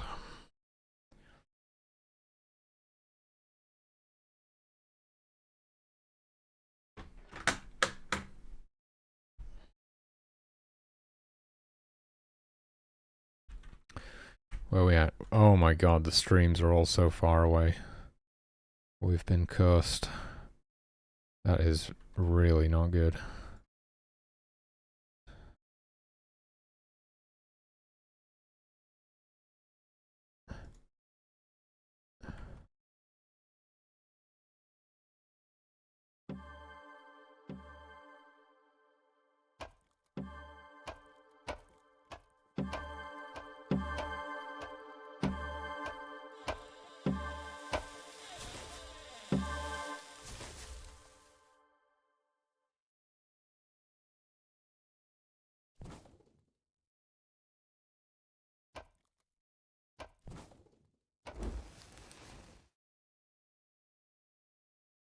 Get these, oh, sorry.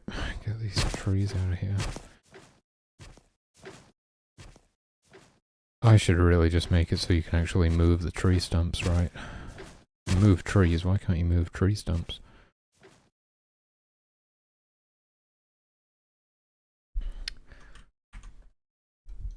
Yeah, I don't want to have to make another sprite for it. I probably won't really implement that until we have an artist on the team. And they, you know, make a sprite with roots. You know, they would need a tree. That we would need the trees to have roots when you pick them up, and the tree stumps as well. Okay, well, we didn't get eaten by bears, even though we had so far to travel to the stream. That's quite nice. Always quite nice not to be eaten by bears.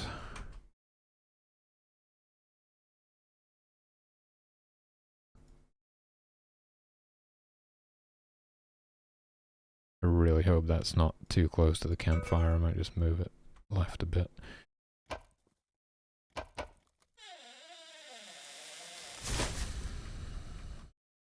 So expansion stone, that's crazy actually. I never really thought about it. You know, expansion stones I always think of as this thing that's like optional. They're not very viable. They're not really they don't provide much utility.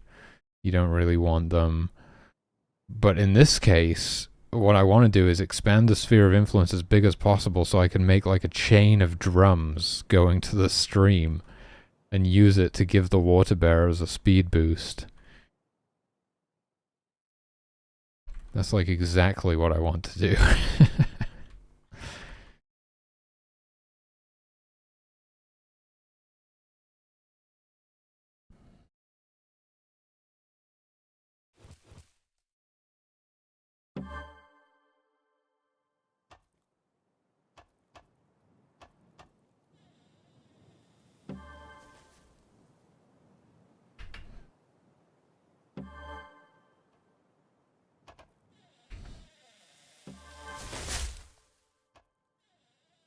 Oh shit. What's happening? We got a big pack of wolves on the southwest side of camp, right?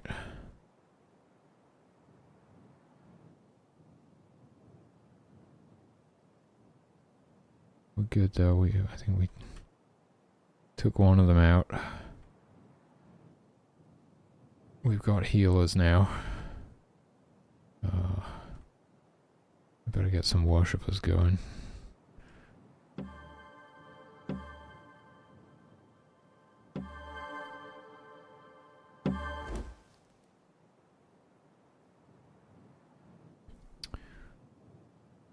Still don't have a drummer. Let's get one of these. Once they've had a drink. Yeah, it's really, really bad. It's hard to accumulate power when the stream is so far away because they travel so far. They spend so much time traveling.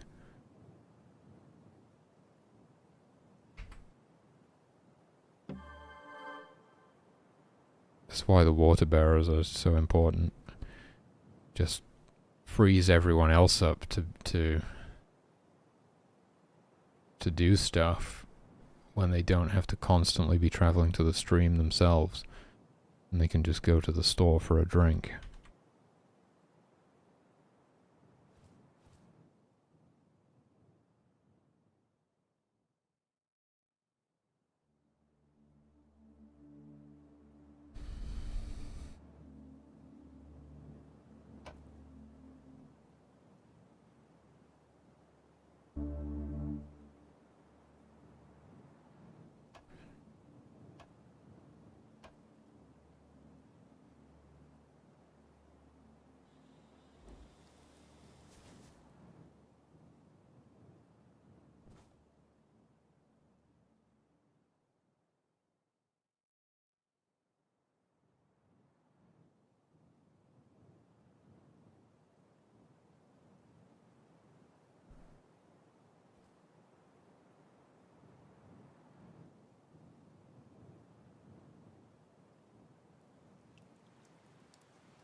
Okay. I'll use some of my power to get the rest of the fur that we need.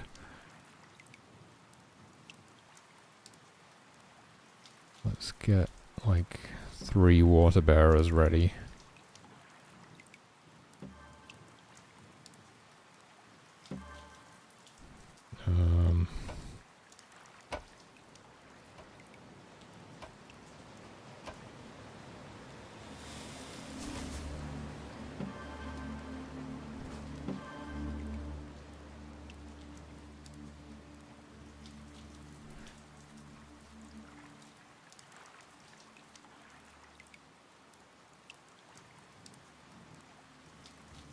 I'll just make 2 more worshippers. 6 is quite good. We can have 1 group of worshippers. We could even do 2 groups of worshippers simultaneously unlocking 2 shrines or whatever. Holy shit, there's more wolves down here.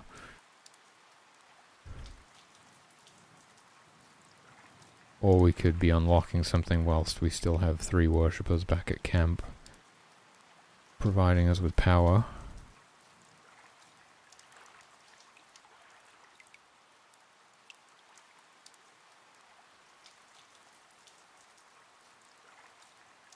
There's one of them.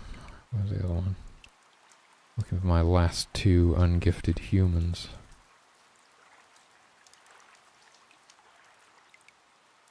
There's one.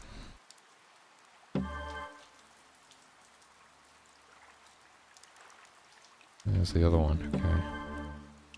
So we have a single drummer, but he's doing his best to give everyone a nice movement speed boost. The carpenters are hopefully going to get this thing built soon. The problem is they just keep getting thirsty, right? We should get this store built pretty soon, though. Don't know what the other 2 carpenters are doing right now. Somebody's probably getting firewood as soon as that fire's looking pretty low. Hey, okay, good. They got the store built. Oh, I fixed the sound effects, by the way, when they're chopping the trees.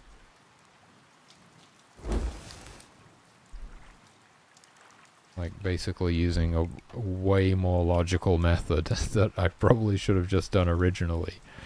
My insane method before was, like, looking like every 15% that the chopped progress meter would fill up, and, like, playing a sound effect whenever it hit those thresholds. Now I just, like, run a little timer and play a sound every 1.25 seconds. Which actually makes sense. I suppose maybe my logic was, well, I'm already filling up the progress bar. It would be less efficient to run a timer at the same time as well. But I don't know if that's true because of the amount of checks that were involved in looking at the progress bar and the percentage.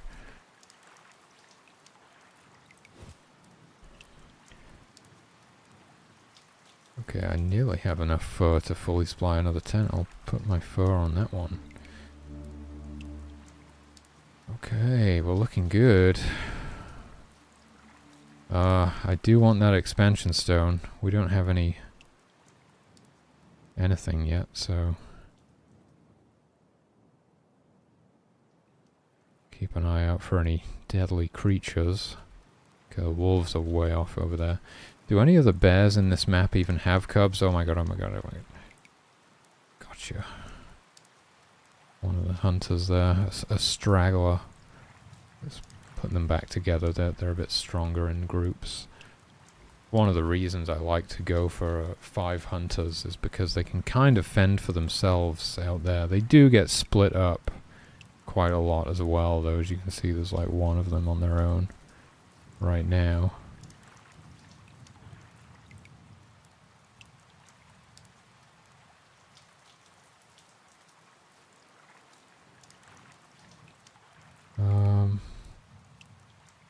Because it's just a chance for the bears to have cubs. I don't think any of the bears in this map do have cubs. What's happening? Okay, they're fighting the wolves again, but they're actually winning. Are you winning, son?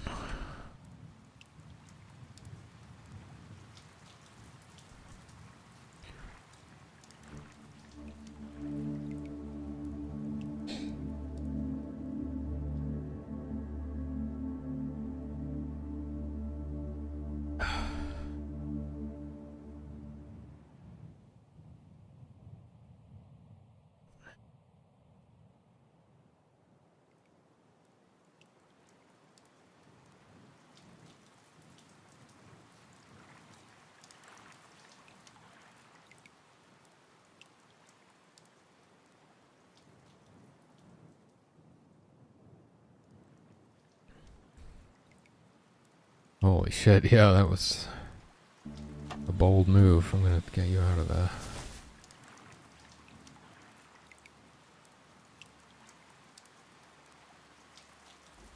Okay, maybe they can just get this one harvested before they come back. I think it's working quite well now. I did make them flee further. They'll run further away when they get spooked. Kind of helps sort of herd them out of certain areas where they might be being annoying. And it gives the hunters a chance to like push them off an animal carcass to harvest it.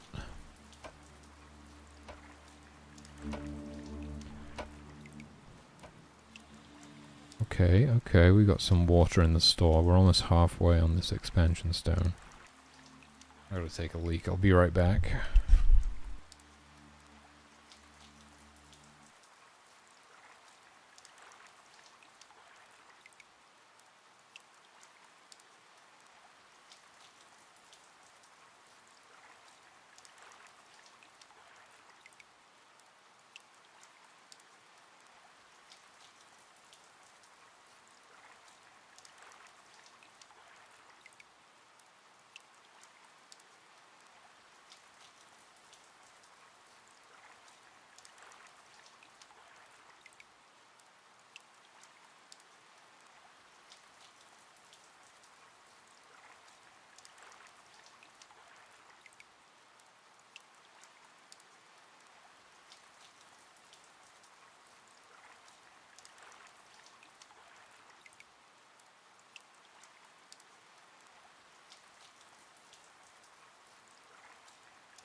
Oh, I've been muted the whole time again. I've been talking about adding crafting to the game, because I was talking about adding new constructs, new building types. If you added a crafting and an armory, first we'd probably have to do the inventory overhaul, because there would be more resources to manage. Although it's not totally necessary, it's the existing items, the existing resources that demand the inventory overhaul more than anything. The new resources that I have in mind wouldn't really need it, I don't think. But anyway, you'd probably have to add like 2 new gifts to the game. You'd have to add like a miner or somebody that gathers rocks, and you would have to add like a crafter and the armory, and the crafter like goes in the armory and just crafts upgrades for people when the resources are available and if a demand for those things exists. And they would just that would all have to be automated, so that would be a lot of new logic to add to the game. So you're talking like a new construct type, 2 new gifts, new resource types, and a hell of a lot of logic to make everything work, to automate everything. And so it's definite scope creep. I mean, it's something we could do further down the line, with like a publishing deal or something, or crowdfunding. It's like that just opens up the possibility to do anything, right? If you can justify it, you can just keep developing the game forever, essentially. But the other thing is that it doesn't really fit into the power fantasy of being a god, which is like what the game is about, right? Crafting is very earthly. It's a very human thing. It doesn't really have anything to do with being a god, which is exactly the reason it would all need to be fully automated. Because we don't want the player like clicking through menus and like, oh yeah, build one of these and build one of those. That's not God stuff, is it? Right? You need to be performing miracles, and the humans need to be taking care of all that kind of stuff. So it's definitely a lot. I mean, it would be cool. I could see it. I mean, I could see it like we'd go up to like 12 different gifts in the game.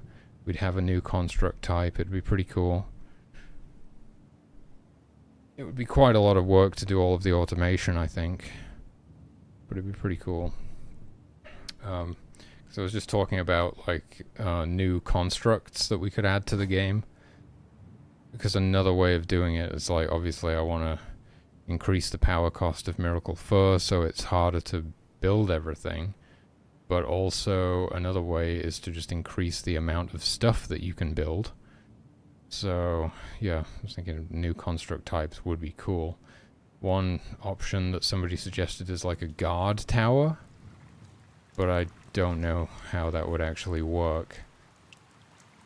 Because the hunters aren't guards, they're hunters. They will at times defend themselves and others with their bows and arrows if they don't feel that they're outnumbered. Or if they don't feel that the odds are against them. So their role is hunting. So they're not going to be hanging out in a guard tower. They're going to be hunting. And the guards are melee. They don't have any ranged weapons, so a guard tower is not much use to them. And so then it's like, well, would that be another gift? Would you have to add another gift to the game? What would it be? You really like, if you have some sort of archers, like guards with bows and arrows, guards with ranged weapons, then you really start blurring the line between those and hunters, for one. That's not a huge deal. It doesn't feel like a huge deal, but it is true, I suppose. And then so it's like, yeah, you'd probably have to add a whole new gift to the game. You'd be able to build a guard tower, and then if you dropped somebody next to it, they'd become like a ranged guard, or whatever we would call it. And then they just hang out in the guard tower and attack anything that comes near camp, basically.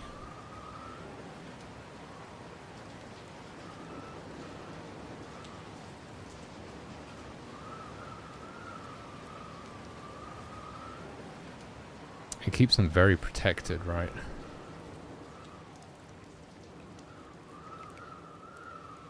We need to change the animal attack logic so that they, like, prioritize attacking guard towers, occupied guard towers over other stuff. I don't know, it's like, how would you do that? If there were other guards on the ground, would they prioritize attacking those and then switch to the guard tower?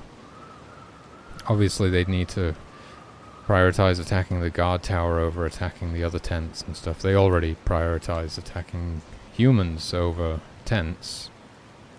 But then there would be the addition of the guard tower to figure out.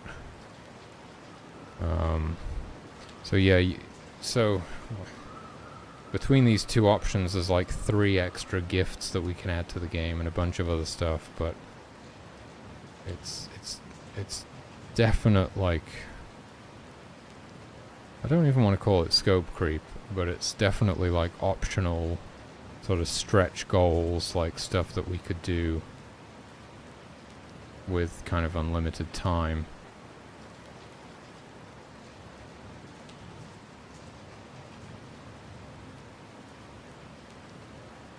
Particularly with the crafting side of things, there's a hell of a lot of logic involved with that.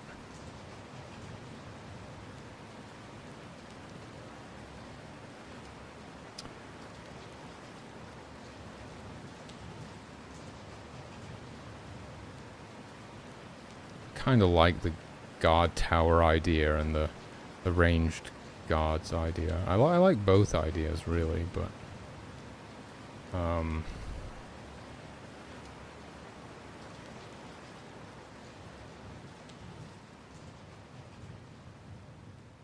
I feel like that one's more justifiable, or I mean, it's definitely less work on the whole.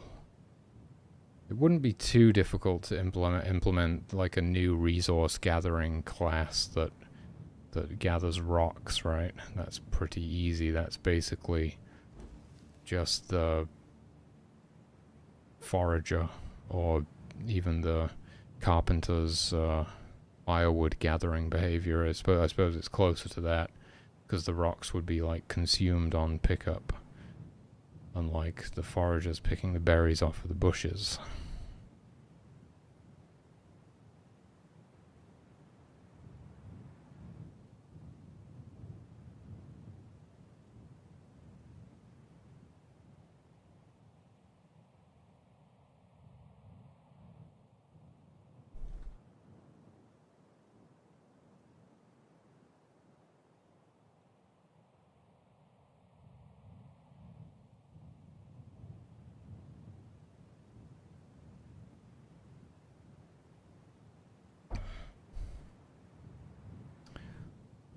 I think they are both things I would like to do, though, actually.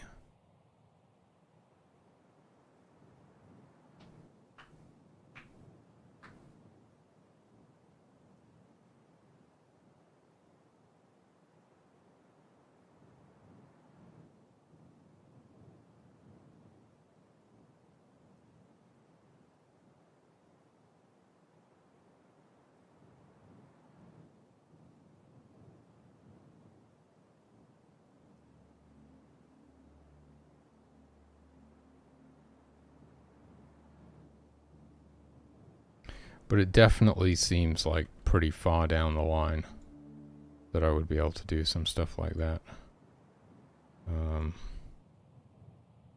I mean, maybe it's not that far down the line, to be honest with you. I gotta finish off the human sprites.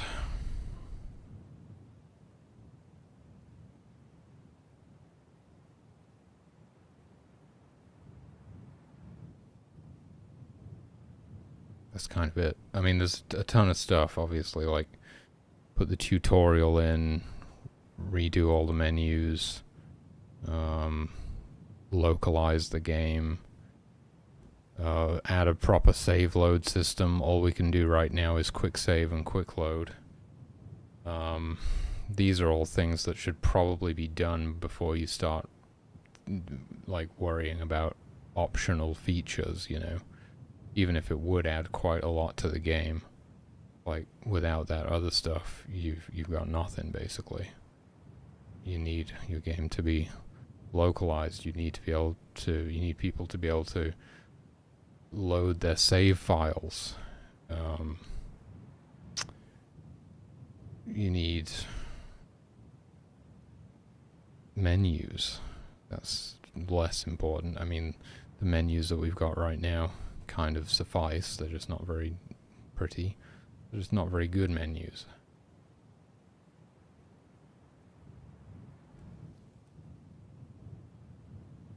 But there's definitely higher priority stuff than adding like new features to the game.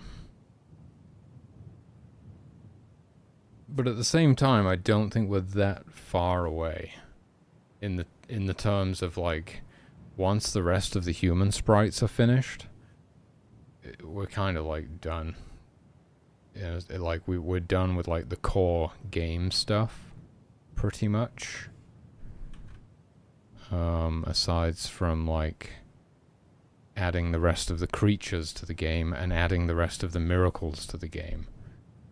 And I would say it's in a way like you can actually justify adding the new, you can actually say that like adding the new gifts to the game and the new constructs to the game is higher priority than adding the new miracles and new creatures, because they are something that appear at the very beginning of the game and persist throughout the entire game. Whereas the creatures only appear in certain levels, and same with the miracles.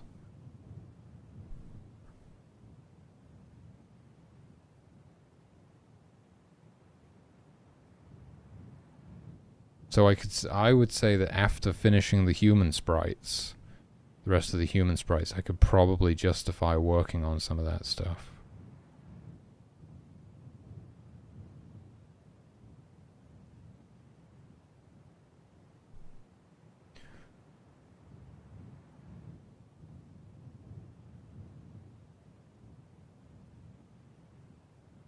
But all that other stuff is still higher priority. I think it's... Is it though? Is it though? Is it higher priority to have like a proper save load system versus adding new features to the game? Probably. Higher priority to have the game localized. We can't do localization until the tutorials. You can't really localize the game until everything else is done. Because how can you localize for content that you don't have? It's like you need all of the content to be in so you can localize for it. So there is that. There is that. I need to look at my notes.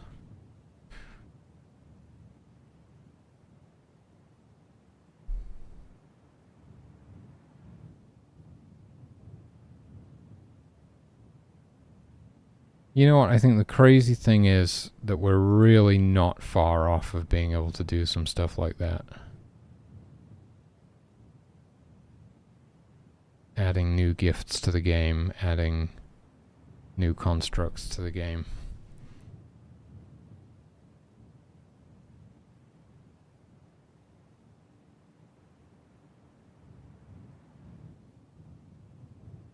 Okay, we got Miracle Resurrection now.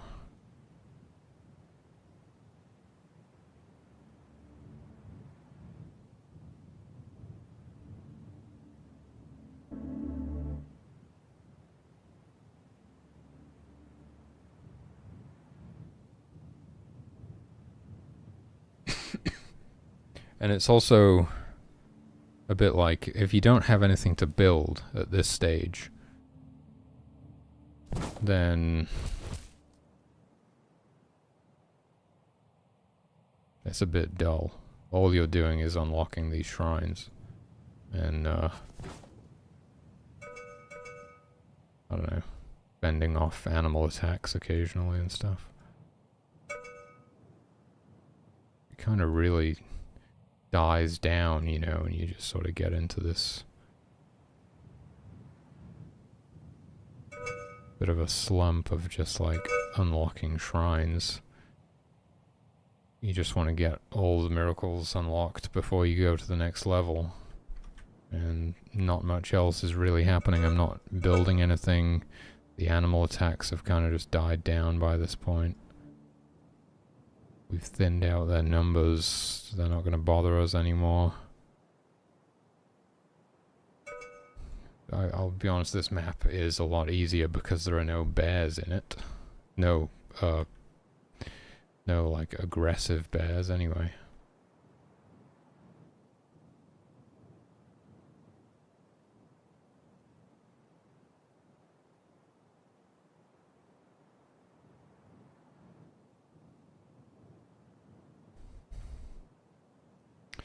We have plenty of water. It's like, you know, I could convert my... We don't have much food. I could convert one of my water bearers into like an extra worshipper or something, but I don't even really need the power for anything. I'd just be kind of banking it for the next level. I could definitely convert my hunters into... But then again, I'm also like playing the game near perfectly, right? I'm not even doing that this time. Barely paying attention, but I can. And so a new player's perspective is going to be completely different.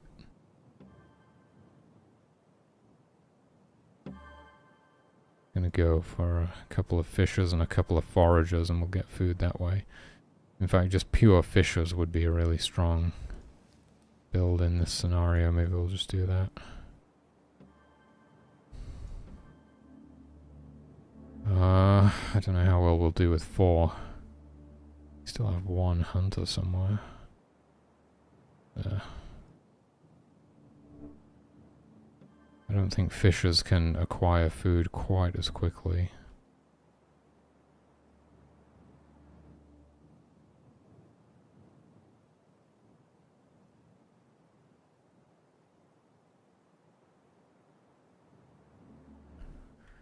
We can probably start going for another shrine.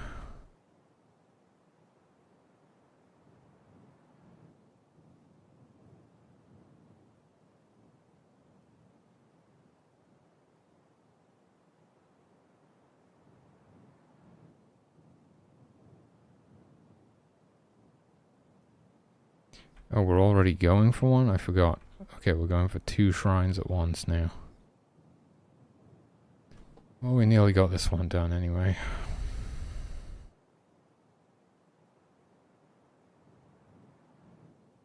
Where are the fishers going? The fishers want to fish down here. Huh.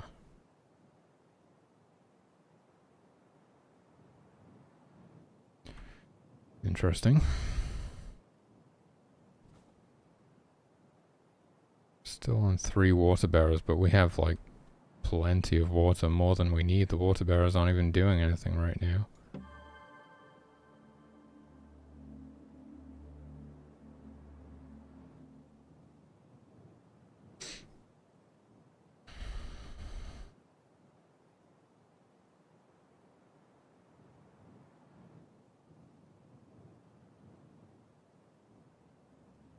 I don't think we even need a second drummer. A second drummer could be useful just for speeding up the fishers. Put them on the bottom side of camp. That would probably be the best use for an additional drummer. Might just do that instead of having this 7th worshipper.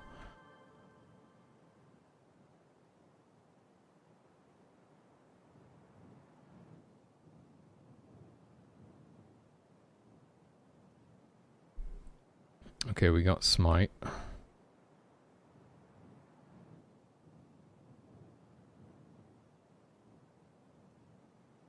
Divine Protection. The only one that we still need. Oh, these wolves are out hunting by the looks of it. Not gonna find anything over this way though.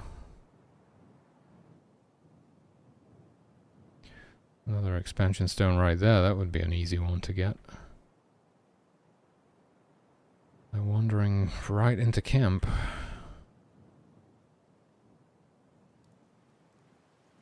But the guards aren't going to do anything unless they become aggressive, right? No, we never implemented that. They just didn't get close enough for the guards to notice.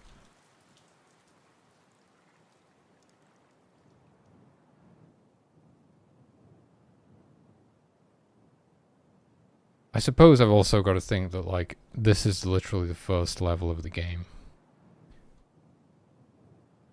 And so it's super easy for that reason as well.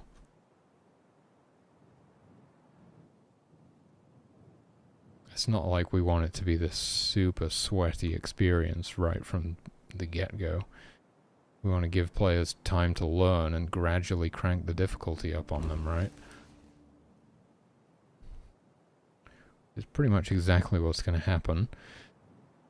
I mean, right now all it is that the weather gets more extreme generally as you go through the levels. And the resources become more scarce. Not always, but generally. There are no creatures outside of the 5 that appear in this map, so those are just being reused in every map right now.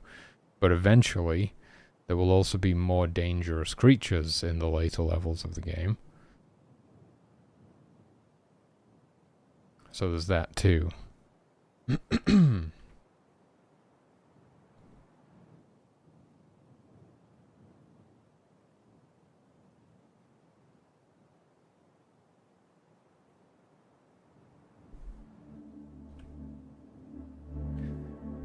kind of makes sense that it would start out pretty easy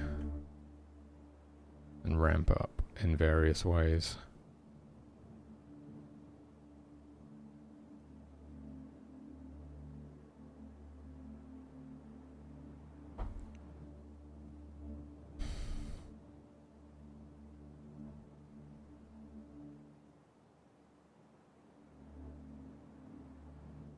But yeah, we're doing just fine right now with 2 water bearers, 5 fishers. We got tons of fur in the store as well. Shame we're gonna have to abandon that when we go to the next map. We've nearly got the 4th and final miracle.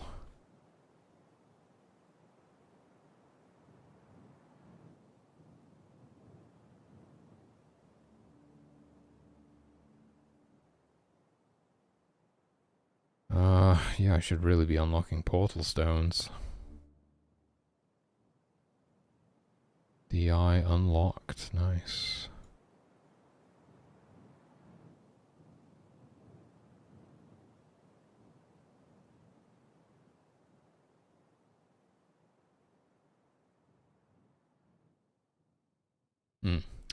Yeah. It's probably good, right? It's probably good that the game starts out nice and easy.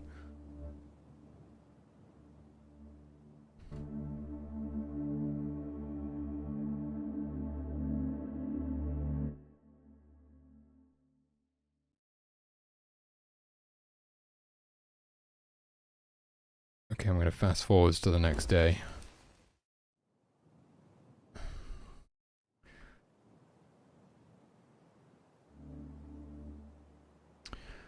And then get my worshippers to unlock these portal stones.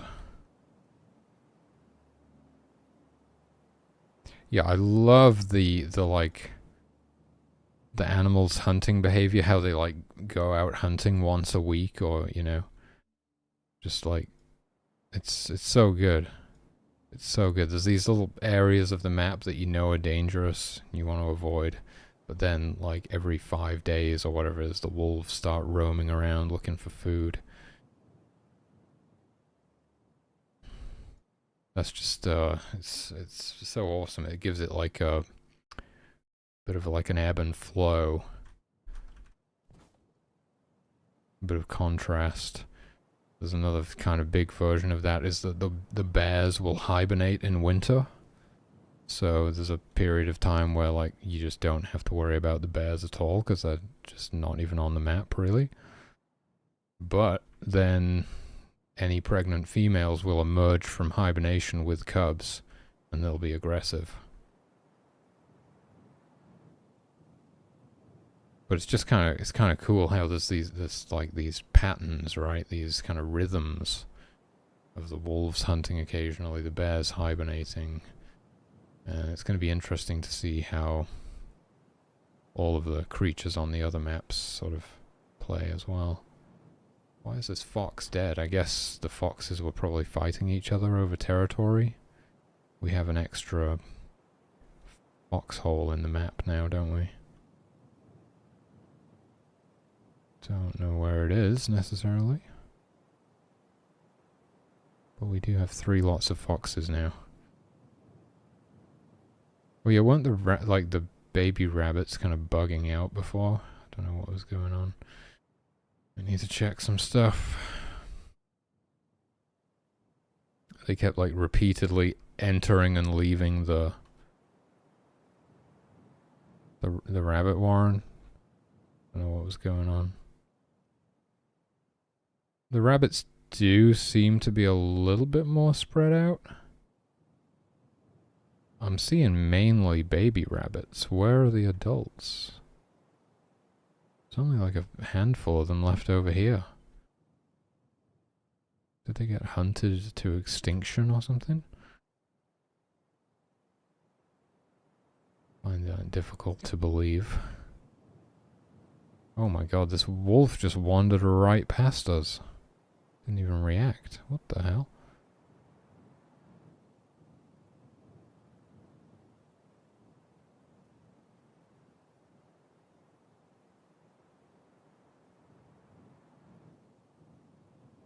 Whoa. It's just a single wolf. Huh.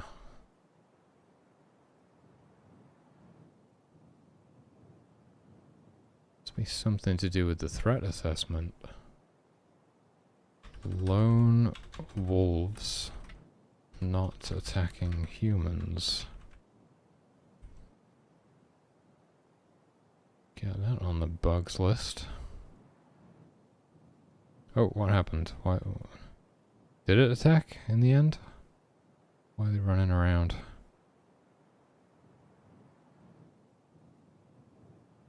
I didn't see what was going on.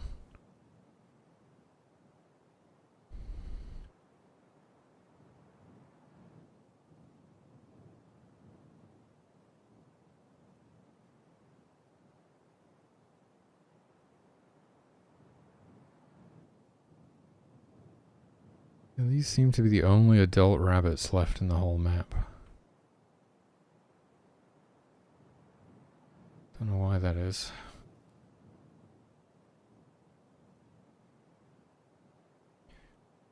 I mean, I guess it's possible that all the other ones just got hunted. Maybe I do need to increase the number of rabbits again.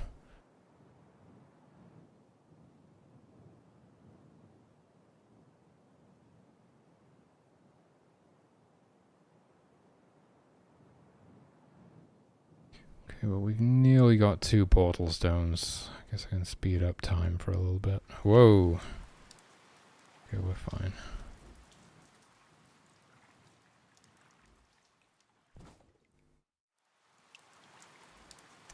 Two more to go.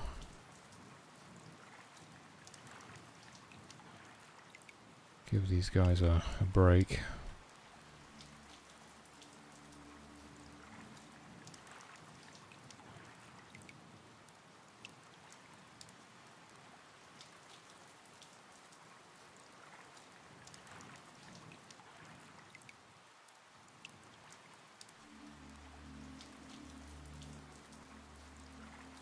We don't have any firewood in the store.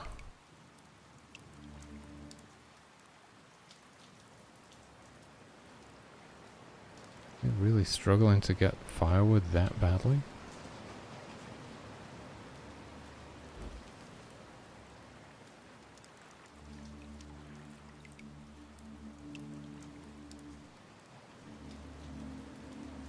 Okay, where's the next portal stone?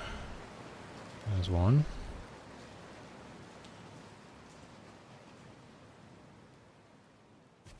Oh. God damn it. Oh, what? I wonder what that does. Actually, I don't think I ever really thought about that. Okay, what happens if you reassign a worshipper whilst they're trying to unlock a shrine or something? It's probably not gonna work.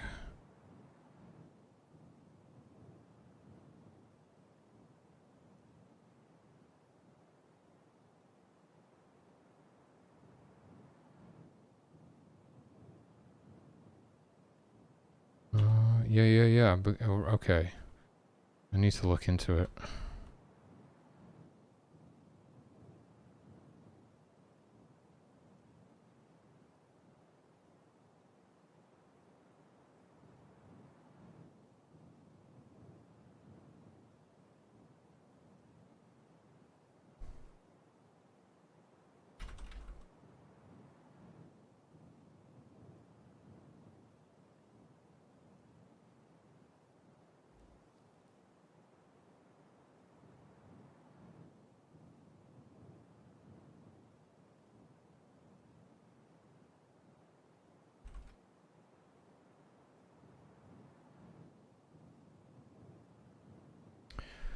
I think what would happen is, well, right now we when you pick them up, we like, if they're on the worship list, if they're actively worshipping at a shrine and you pick them up, it transfers them onto the responders list.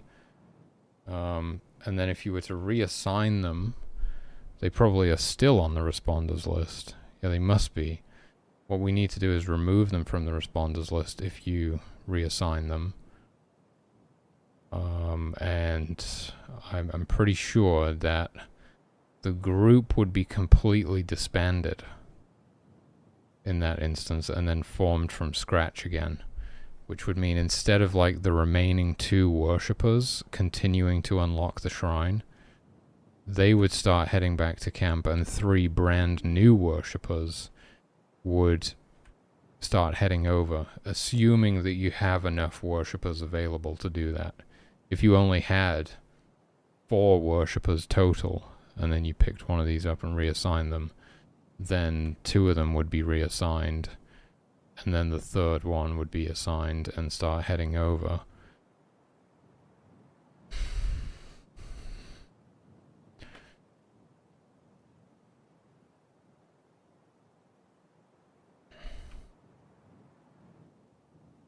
I guess something you can do is like,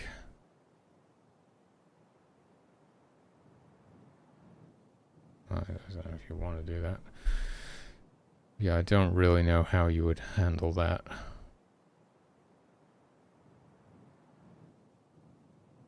Maybe you could actually update the shrine code so that it doesn't just disband the group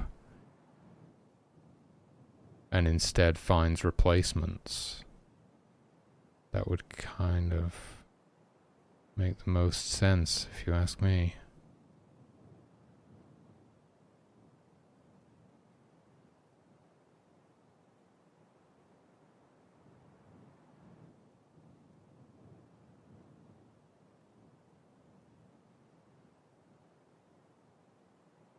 Yeah, you would only want to disband the group if there aren't enough worshippers to replace everybody. Okay.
Okay, I guess we can do that.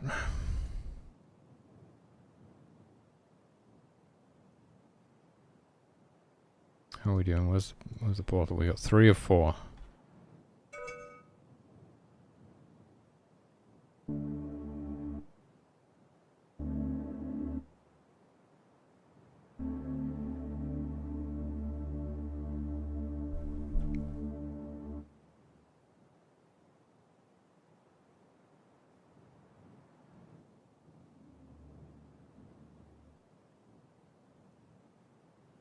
Where's the last one?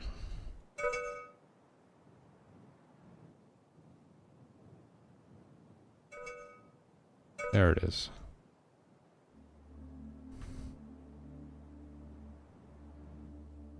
They're still really struggling for firewood here. I feel like they just got much worse at gathering... I feel like they just got much worse at gathering firewood when I changed how the waypoint spawning works.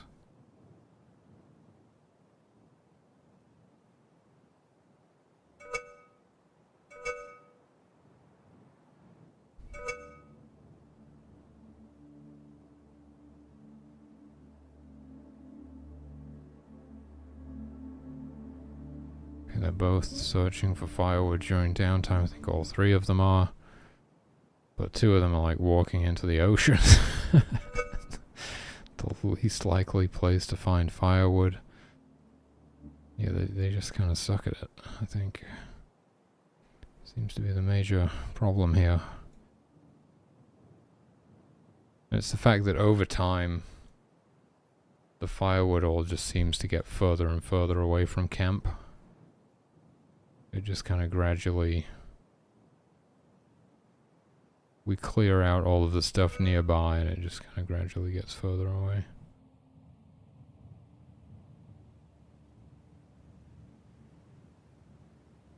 Not sure. I think the respawn distance is only like 30.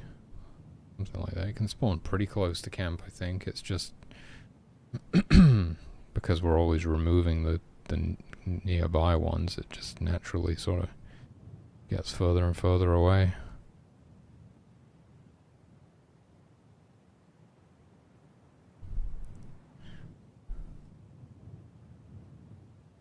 Do guards that are inside not count as available guards?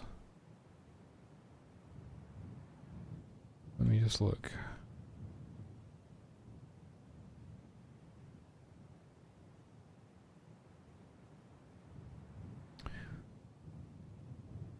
You've got to be kidding me.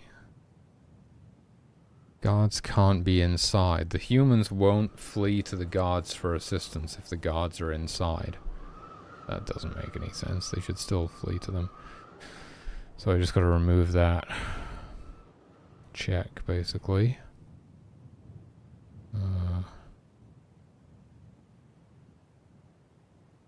They still count guards that are inside as nearby.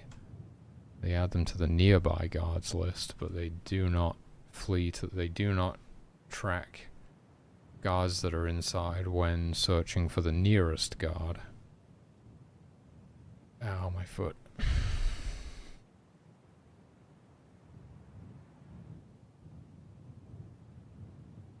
Yeah, they are just struggling for firewood, dude. I can use Miracle Fire, though. It's another way I can light the fire, right? I've got tons of power right now.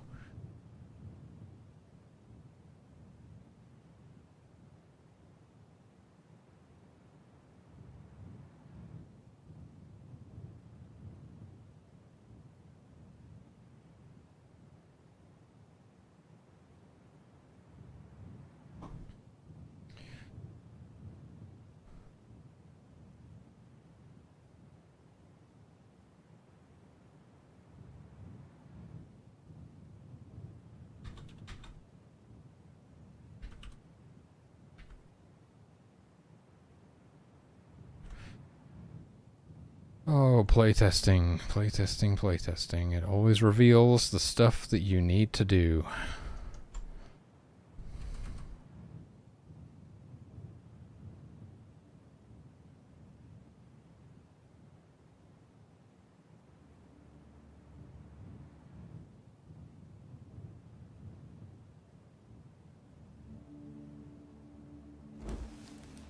And you do get miracles later, like miracle firewood, for example, which creates a bunch of firewood on the ground. So you could just use that to spawn a bunch of firewood in camp if you want to.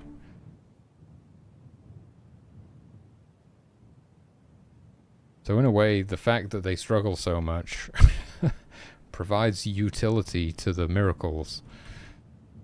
Yeah, oh, I didn't write it down yet, but increase miracle for power cost. Okay.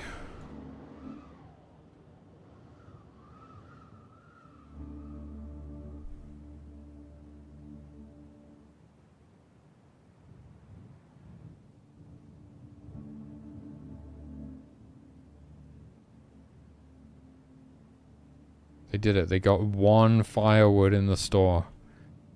Holy shit, and it's gone.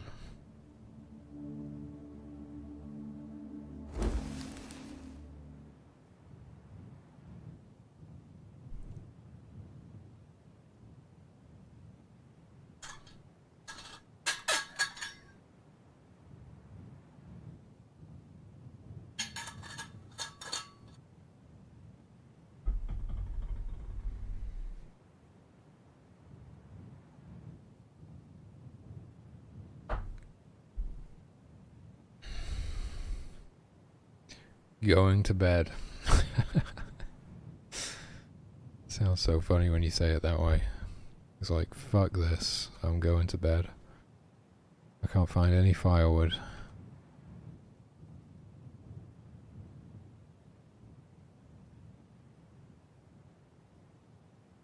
Okay, well, we can nearly get the portal open. We have to traverse through this frickin' wolf den to get into the portal.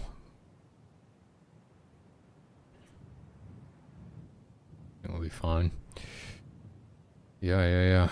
So, I mean, pretty exciting, right? It's like almost a full game. It's really coming together. Just gotta sort of iron things out, fix these last few bugs, make these little balance tweaks and stuff. I do want to finish off the human sprites, because I think they convey a lot of information when you can actually like look at them and see what they're supposed to be. But then it's like, yeah, just adding the rest of the miracles to all of the remaining levels and adding all of the creatures, the unique creatures to all of the remaining levels. And we've pretty much got a game on our hands. Sort of got to decide how the ending should work as well. Oh, did one of the tents take some damage? Yeah, this one, that guy's withdrawing some fur. Gonna be doing some repairs on these tents. Yeah, the wind will damage your tents, so storms can blow them down and stuff.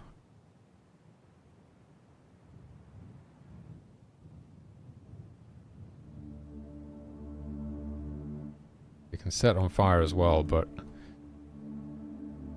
that's why I keep the campfire really far away from all the tents, because I know that that can happen. It's like pretty much as soon as you've worked that out and you just keep the fire away from the tents, you're not going to have any issues. You can pretty much nullify that problem. The tents could still potentially get struck by lightning, and that would set them on fire, but also lightning only happens during rainstorms. And so the rain would probably just extinguish the tent anyway. Yeah.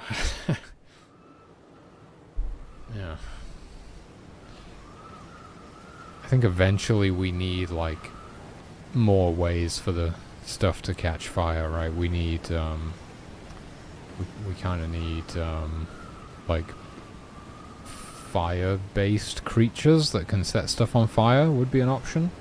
You know, currently whenever a creature attacks somebody, they bleed, taking 10 damage over 10 seconds. We could easily have creatures that just ignite things when they attack. We could tweak stuff so that the fire can spread from the campfire directly to humans, because the humans always have to walk in range of the fire, right? I think that may be what that may be the without having to add like completely new creatures to the game, making fire spread to and from humans, that would be about like the best thing I could do to make the fire more of a threat right now. Because, like I say, just by not putting any of the tents near it, or not putting the fire near any of the tents, I can completely avoid any tent fires. But yeah, that's kind of a nice balance, because it's like the humans always need to go near the fire because they need to use it. So, but if they have a very low chance of them getting set on fire by it, that'll probably work pretty well. And then I think probably allowing humans to spread fire to other stuff as well, so that, yeah, the fire could spread from them to one of the tents or something.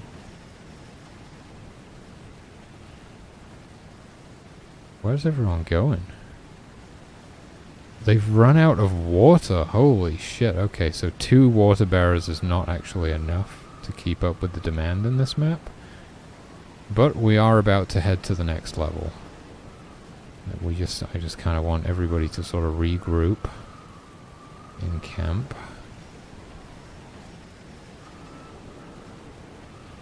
Are we going to regroup or not? Are they all sort of split? I think maybe they are. Good God. Okay, let's wait for the second little group to get a drink at the stream. And then we'll go. We're going to the new world. This was bugged recently. I'm hoping it's fixed now. I don't think I've tested it since I tried fixing it. Like the portal technically it would never close again really once you've gone through it. So you would go through the portal to the next level, and then they would just immediately go to the next portal and the next portal and the next portal and just keep going to the next level. They would basically just try and walk directly to the end of the game. You wouldn't even need to open the portals, because technically they were considered as being open. Because it's not actually tied to the portal directly, it's like a global variable that determines whether the portal is open or not. You just gotta be a bit careful that like the guards kind of go in last so that they can protect everyone. I think as soon as they get onto the stairs, they're classed as being inside technically, and nothing can actually attack them. Oh, okay, that crashes the game. Great.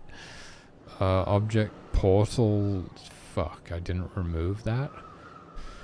Oh, we were so close. Okay, portal, step 0, line something.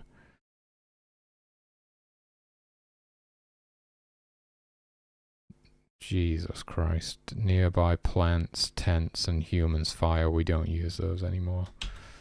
Okay, so another thing, make fire spread to /from humans. So we've got a fairly good list of changes to make, and we're mostly getting into that like design territory now, where it's like I'll tweak this and change this mechanic slightly and stuff. I'm not in the sort of place of like putting new features in, adding whole new systems to the game. We're very much like tweaking and balancing and stuff, which is a good sign. That also kind of means that we're getting somewhere, right? And I do want to sort of tie this together and kind of have a pretty solid build before I start adding anything new. Just like finish all of the existing content really, and then further down the line, and then I can do stuff like get the Steam page up, put together a pitch deck, blah blah blah, and then we can hopefully like get some people on board to start doing art and sound and music, and then I can be focused on like finishing the existing content, and then depending where we're at after that, then I could think about adding new content, new features, new systems. That's sort of where we're at right now. But it's a good place to be. It's a really good place to be. Hopefully I'll have the Steam page by next week. Not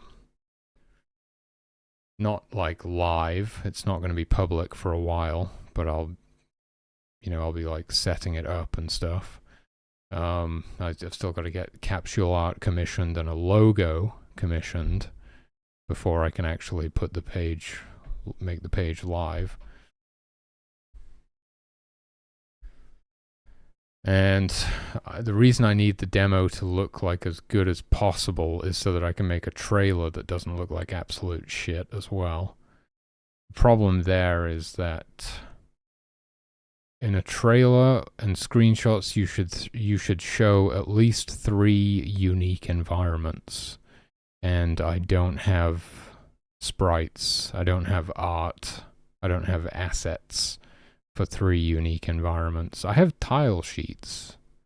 Not very good tile sheets, but I do have tile sheets, so the environments look at least a little bit different, but they do all have the same trees and bushes in them right now, pretty much. I gotta grab something to drink. I'll be right back.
So in a way, the Steam page is kind of blocked by the lack of art, which makes the publishing deal even more high priority, actually. I might not be able to really get the Steam page up until after we have the art for like at least 3 levels. I mean, I could, but it's like we want the trailer and the screenshots to look good.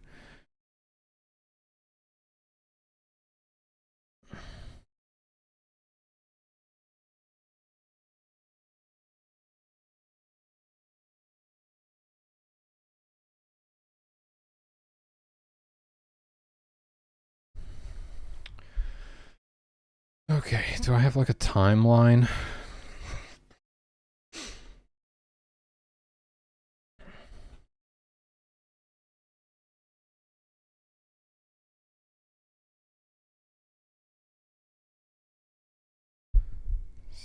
Features. Okay, I need to make like a timeline.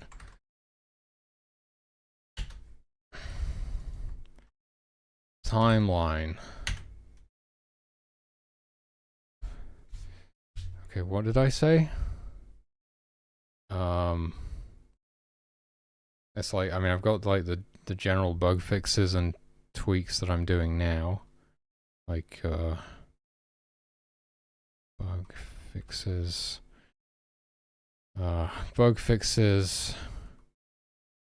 balancing, design changes and balancing are the same thing, aren't they? Are they? Not necessarily. What's the design change that I was talking about? Like the fires, how the fire, that's balancing. That's balancing. That's a bug fix. That's a bug fix, kind of.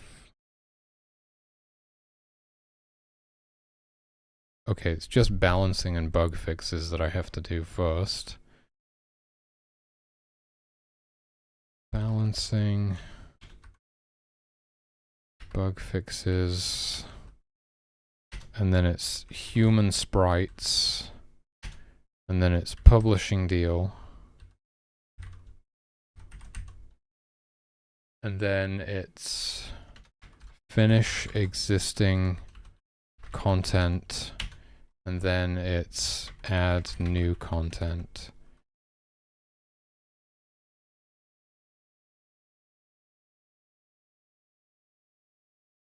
And also there's like, I mean, you could call it new content as well, but if I look at my essential features list, tutorial, graphics settings, remappable controls, save load system, config files,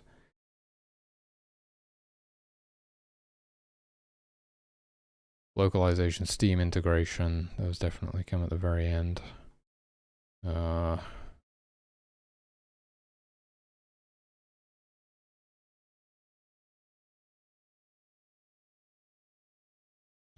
Yeah, finish existing content essentially means add the rest of the miracles and creatures to the game and do the ending.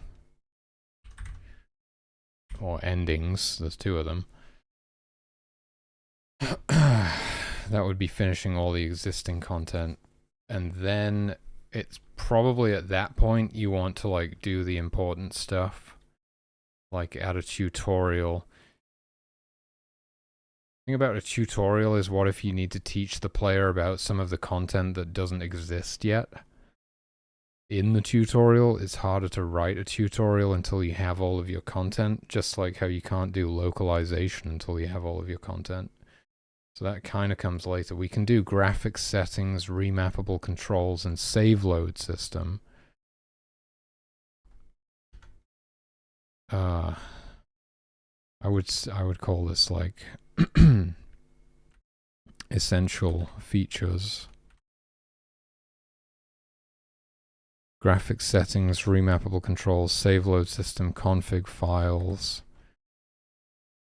And then we can add new content. And then we can do the tutorial, and then we can do localization. And the whole way along, if we get a composer and a pixel artist and a sound designer, we can just be adding that stuff in the whole way along, because it's not me doing it. I'm probably just going to be implementing it. It might not even be me implementing it.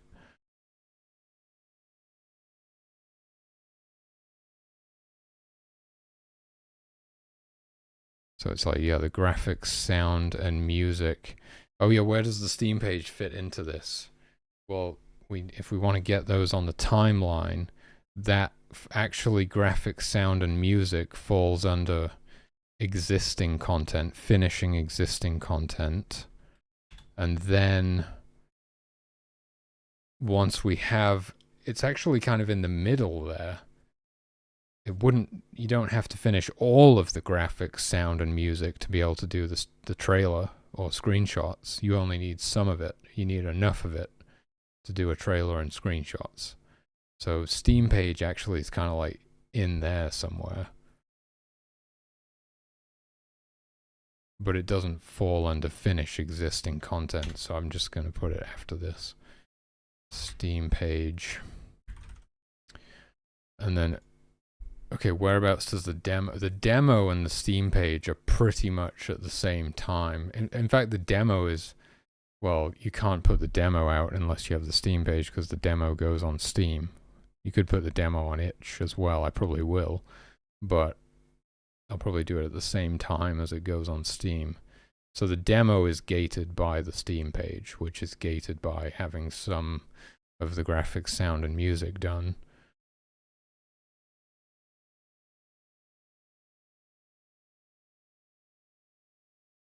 We have enough content for the demo already.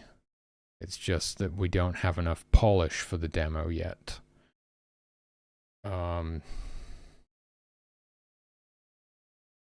You could just say Steam page /demo. It's like the same thing, really.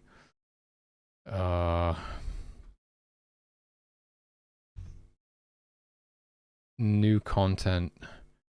Add new content. No, tutorial and localization aren't. Are they new content? No. The tutorial is kind of new content, but not really.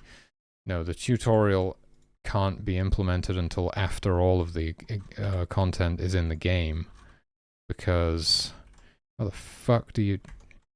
I don't know how to operate Word. God damn it, how do I indent this bullet point to the left? There we go. What's the key binding for that? Control and left square bracket. That's the stupidest thing I've ever heard. Okay,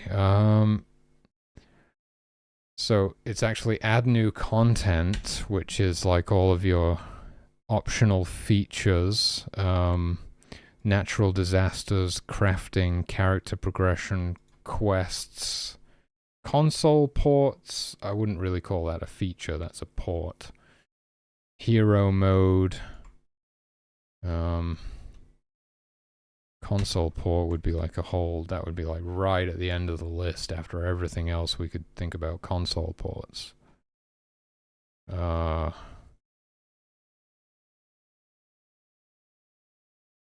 were we talking about earlier? New gifts.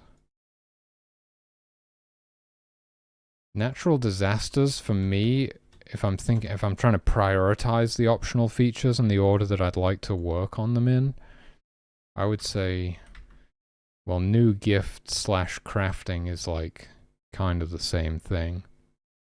The crafting system would involve new gifts. New gifts, new constructs, crafting, natural disasters, character progression, quests, hero mode. These are all like optional features that can go in the new content section. So the timeline is like balancing and bug fixes. I'll put that in the same thing. Balancing and bug fixes. The human sprites. The publishing deal. Finishing the existing content, that's adding the new miracles, creatures, and endings to the game, whilst also implementing the graphics, sound, and music as those assets get produced. Then there's the Steam page and the demo, which actually happens partway through getting the graphics, sound, and music in the game. Then you can add the remaining essential features, graphics settings, remappable controls, a save load system, config files, and whatever else I think of. And then you can add new content, new gifts, new constructs, a crafting system, natural disasters, character progression, quests, hero mode.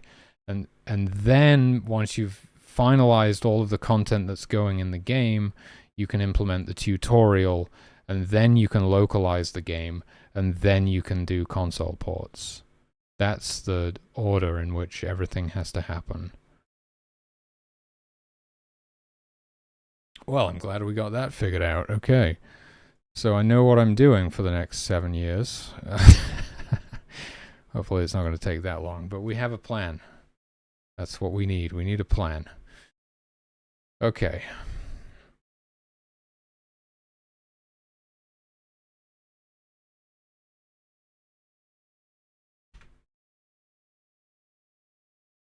Okay, well, I was going to raid somebody, but we don't seem to have enough viewers to raid anybody today, so I'm just going to call it a night, go get something to eat, and chill out for a bit, and I'll be back tomorrow to continue fixing bugs and balancing the game. Based on the notes that I've taken during this little playtest today. Oh, don't let me forget to release this build, though, because this is a pretty solid build. What did I even do today? I like fixed a bug. Is that all I did? I just like fixed one bug, and then I definitely did more than that, didn't I? I just can't remember what I did.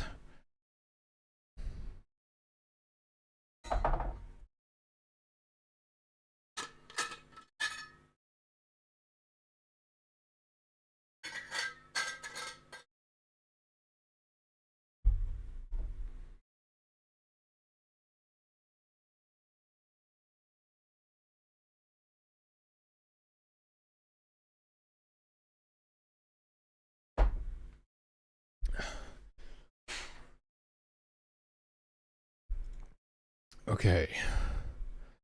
Oh yeah, fixed rabbit pathing bug. Fixed mushroom / log respawn bug. Oh geez, should I just like fix the spawn system real quick so that the mushrooms and the logs don't spawn in the streams?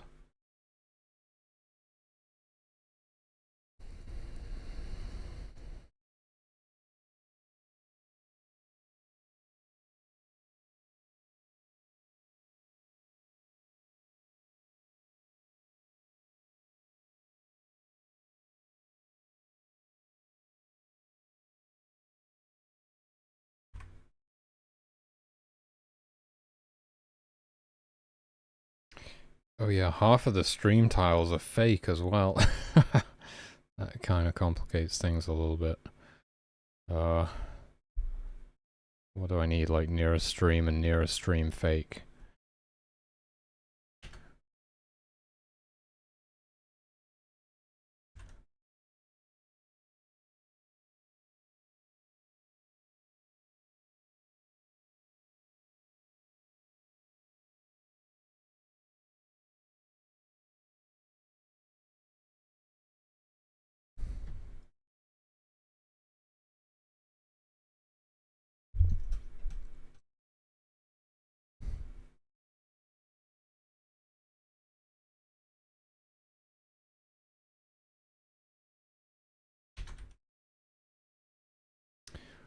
Well, I guess it makes sense that they would spawn in the streams right now, because I'm not even attempting to prevent that at all, am I?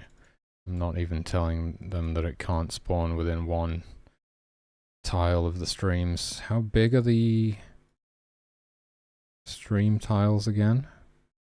64, so it's actually 2 cells wide. Well, yeah, so if that's the middle, then that would be like right on the edge. Should I just make it 2 cells?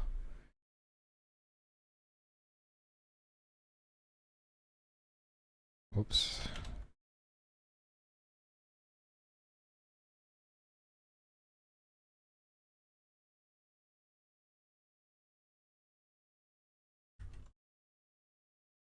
That's for the mushrooms.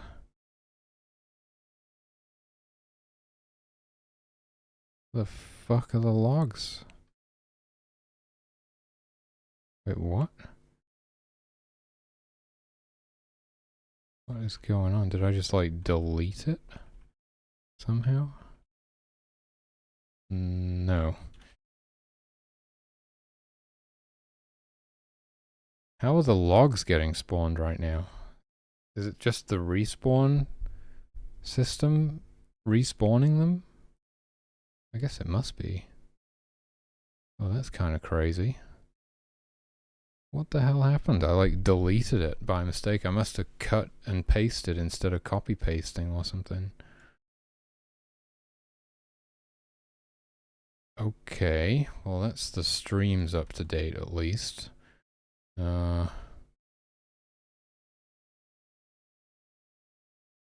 Respawn log. Gonna have to grab this code and repurpose it for the spawn system again. I'm actually using the tile check in here, which is smart. I should really be doing that in the spawn system. I've just been too lazy to update it. I can't believe we've not actually been spawning the logs. They've been getting respawned. Because they never got spawned in the first place. How can something be respawned if it was never spawned to begin with? A good question. There we go. Okay, so for no log, we will loop through this thing. And nearest mushroom. Well, we don't want mushrooms spawning on top of other mushrooms either, do we? We want them spread out, so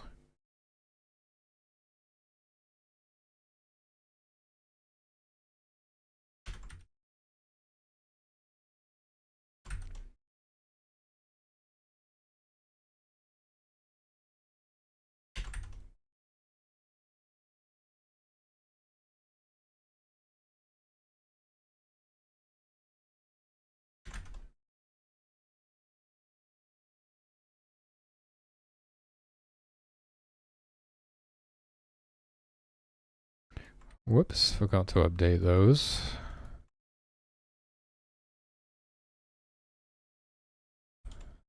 Boom. Is there some other stuff in the spawn system that like isn't supposed to spawn near streams? And I haven't updated it to also not spawn near the fake streams? Probably. That's probably exactly what's happening. Okay, so I need these two in here.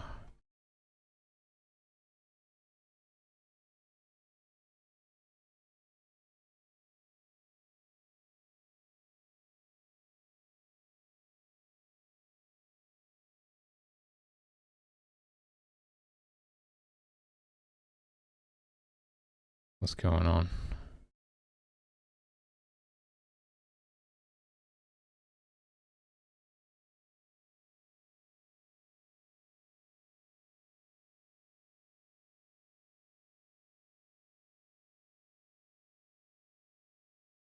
Where am I getting these extra brackets from? Well, I suppose it needs brackets there.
Okay, I guess I could just quickly update this to use tile as well.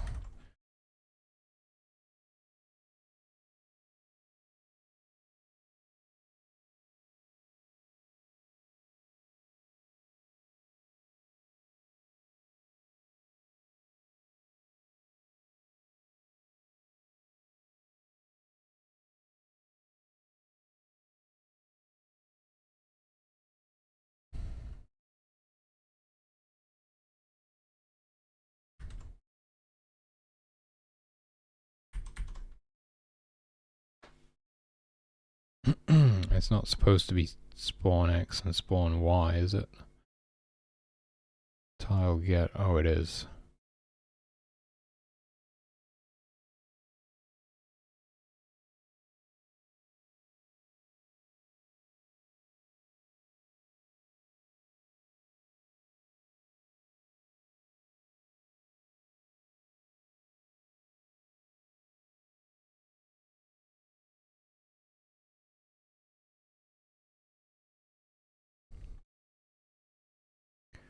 What's the spawn chance of the trees again? It is 1 out of 8 on grass. I thought we changed that. I thought it was like 1 in 12 or something now.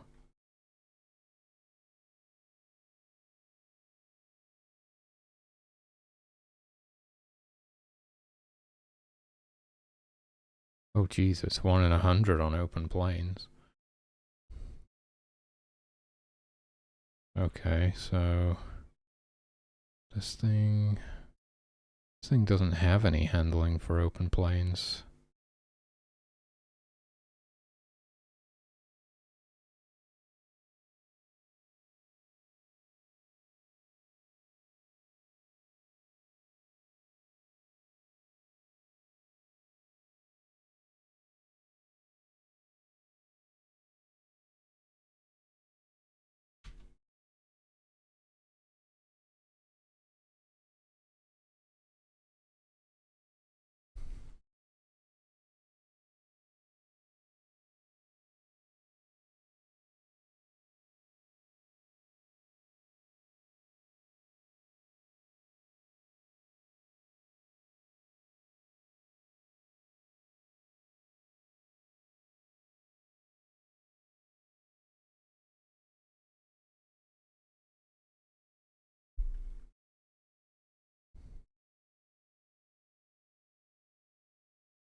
Not very complete, is it?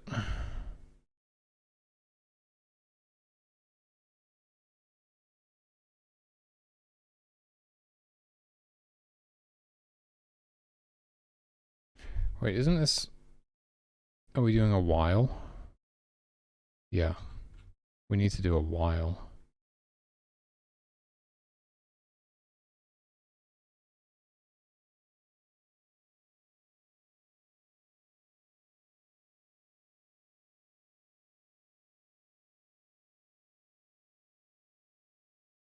Fuck. Why does this say no bushes? No log... Wait a minute, what the... Oh, is that where I got confused? Hold up. This is... Huh. Okay.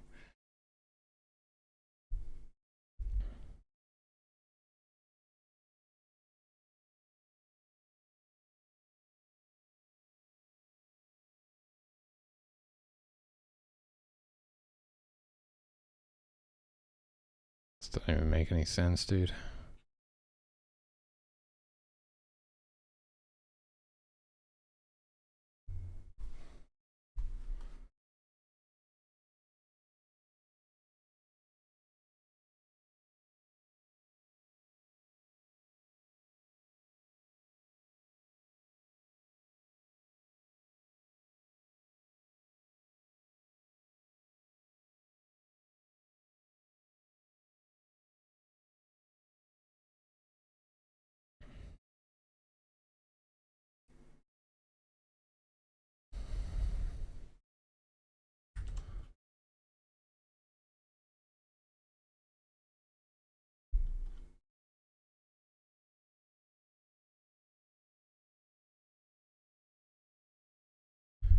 Jesus Christ. Okay. It still doesn't include any of the transition tiles. Probably never will.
It should be like the same spawn chance as the trees, really.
What the fuck?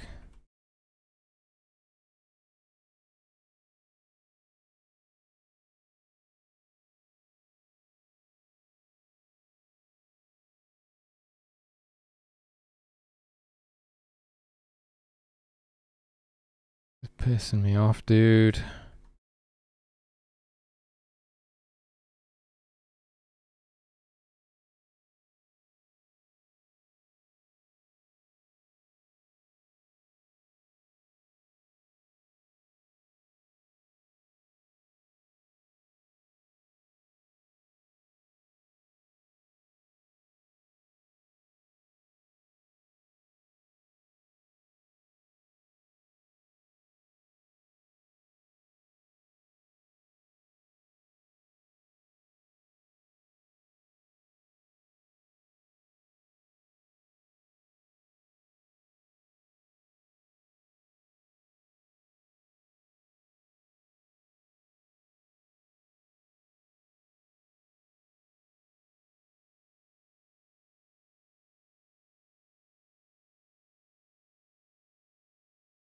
Where does this fucking bracket even go?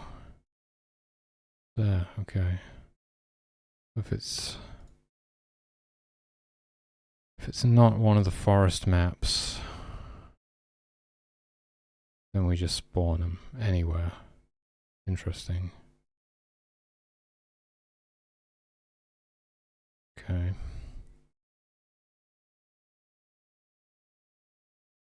Right, maybe I can finally get this right. Okay, so if we're on one of the forest maps and it's a grass tile, then it's a 1 in 8 chance of spawning.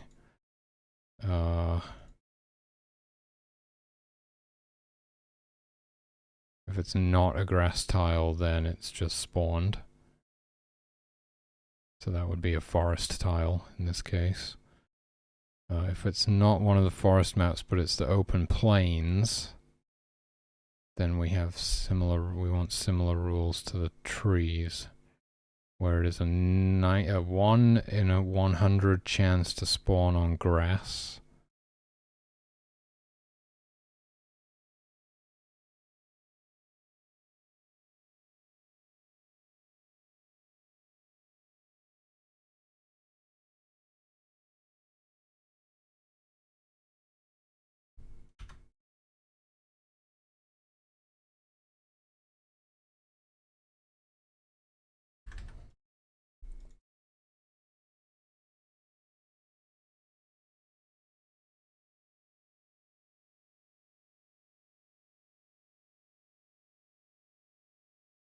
On grass, specifically. So I need this. It's grass or grass tuft. No.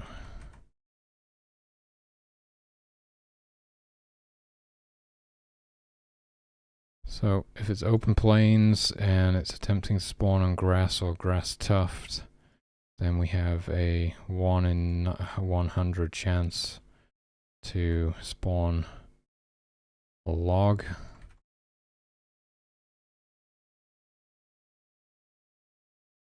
Else we just spawn the log. If it's not open plains, then we just spawn the log as well.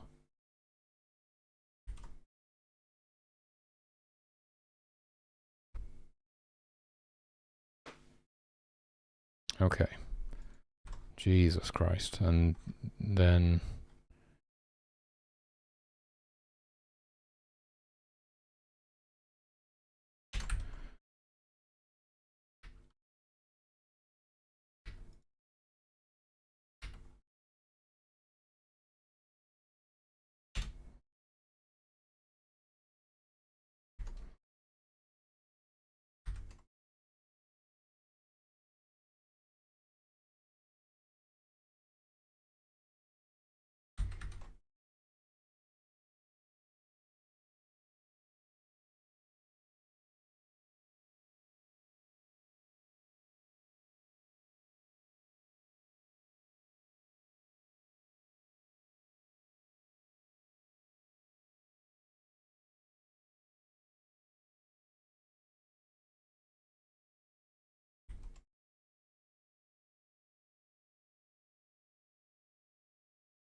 okay, so it can't spawn in a forbidden cell.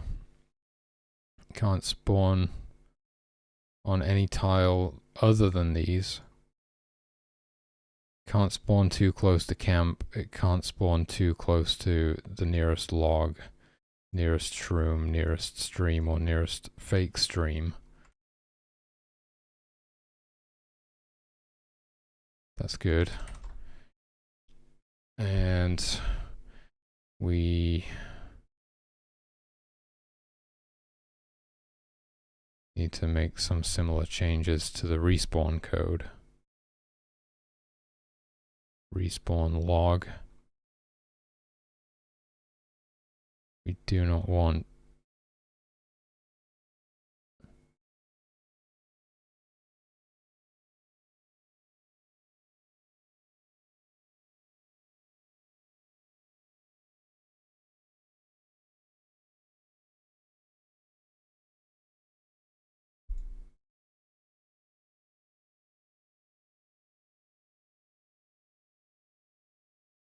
What's with these brackets?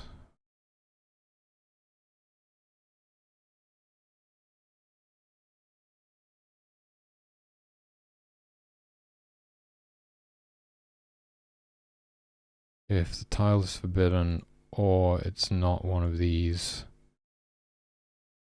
or it's too close to the camp, or too close to this, etc.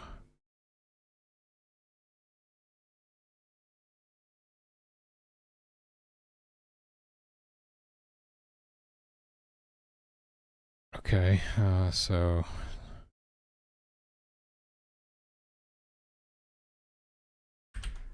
if the tile is forbidden, or it's not one of these tiles,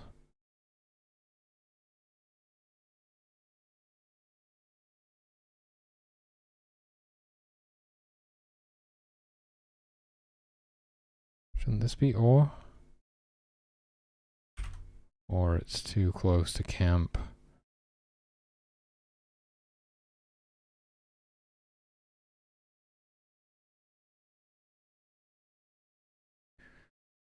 Or nearest. The fuck is it? Or nearest log exists and it's too close. Or nearest room, it's too close. Blah blah blah blah blah. And grab that stuff.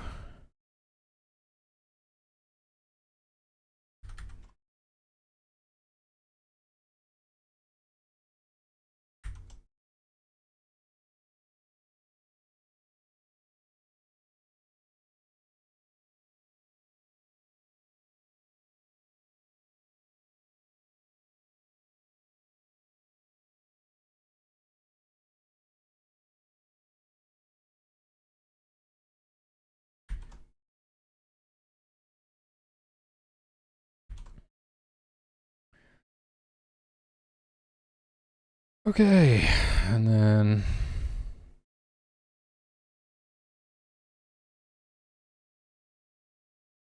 respawn mushroom.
Okay, I think we're good. I think we are good.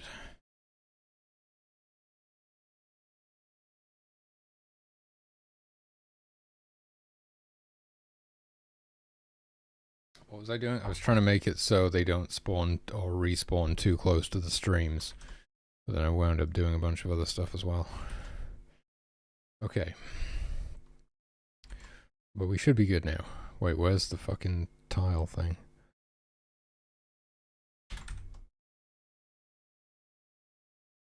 Okay, we should be good now. Check this one. Nope. This one.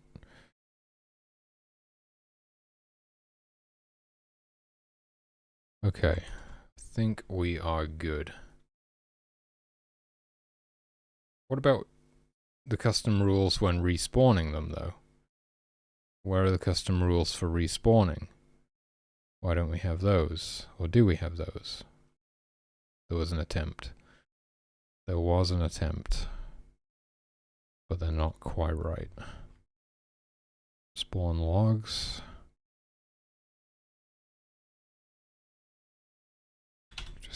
Fucking get rid of the debug messages now. I'm sick of them. Grab this, respawn log, replace this with this, so that we have the map specific spawning, respawn log. Where the fuck is this code even being run? Nobody knows. It's being run. Where is it being run?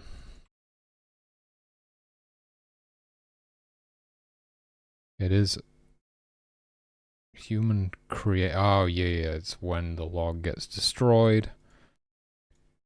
Really, this should be with controller. Just to be on the safe side.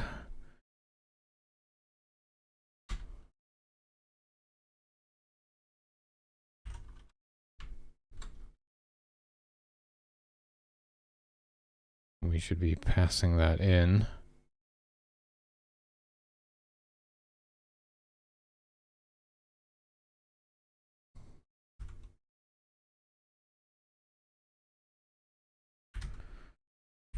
And the respawn mushroom doesn't have anything weird like that, so, but it should still be with controller.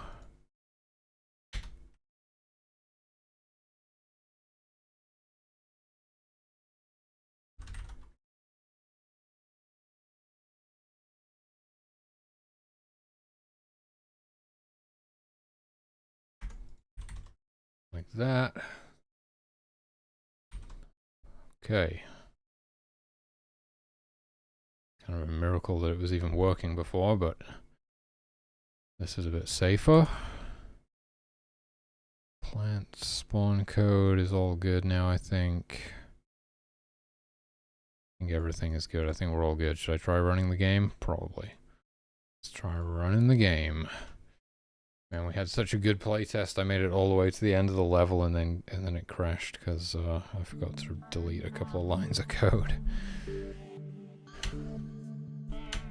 I'll just run in test mode then.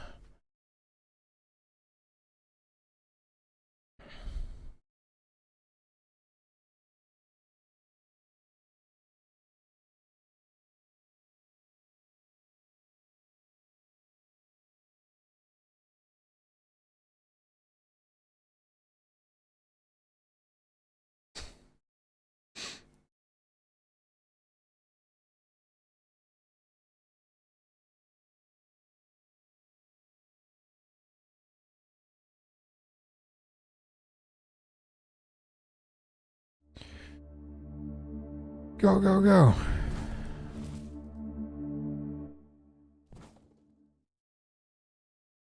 Hoping they might survive so the shamans would heal them, but they got decimated. Alright, well it seems to be running, and there are logs and mushrooms, and hopefully there are no logs and mushrooms in the streams like there were before. I just totally, it used to be there, I just didn't bother converting it, I just completely stripped it out for some reason. I was like, oh, it doesn't matter if they spawn in the streams. But then as soon as I saw it, I was like, no, this is not right. We can't have them spawning in the streams. Anyway, we are looking pretty good right now. This build is pretty solid, and we have a pretty good plan of action of all of the bug fixes I want to do and all of the balance changes that I want to make. Once I've done that, I'll do a little bit more playtesting and see if we can actually get through more than a single level next time. That would be pretty sweet, right? I'm gonna release this build right now. I'm gonna compile it with YYC and release it. And then we have like a bit of a long-term roadmap now. Roadmap is what I think it would be called. Not so much a timeline, but a roadmap.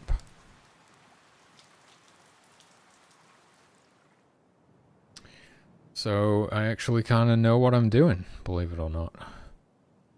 That's great.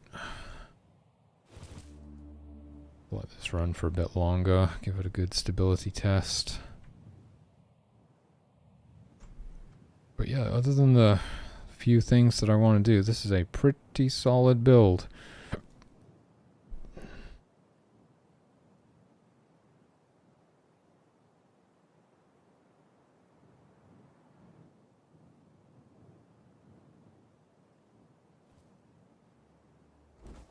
Seems good. Seems good. No crashes, no errors, no freezing. Hallelujah.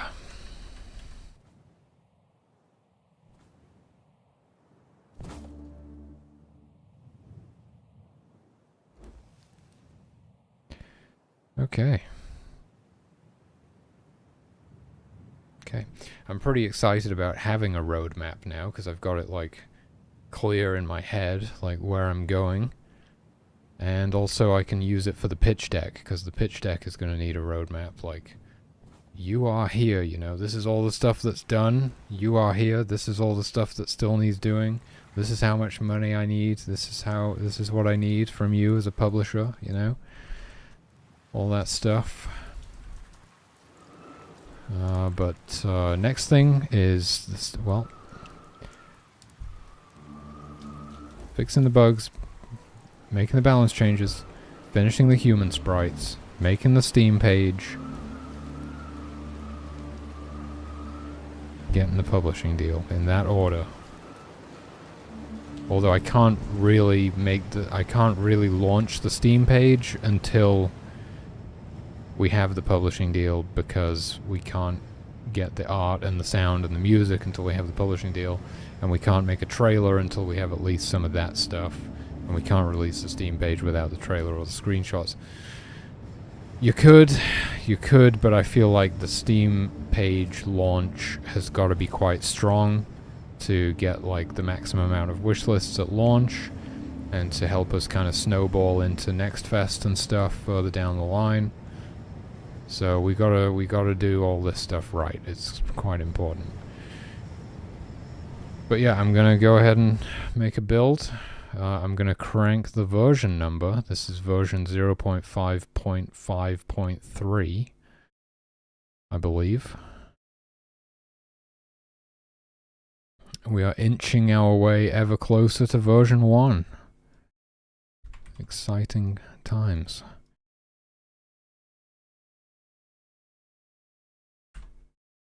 Boom. Alright. YYC.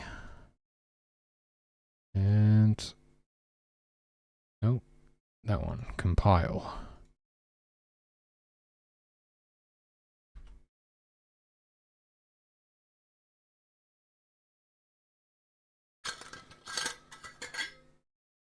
Playtests.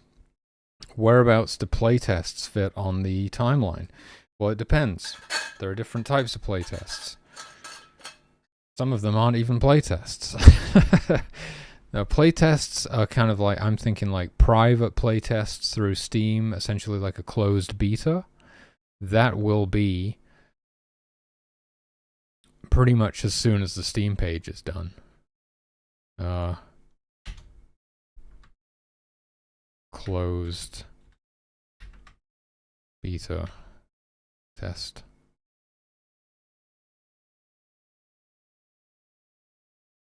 Pretty much as soon as the Steam page is done. And then... oh, geez. It could be earlier than that, actually, because...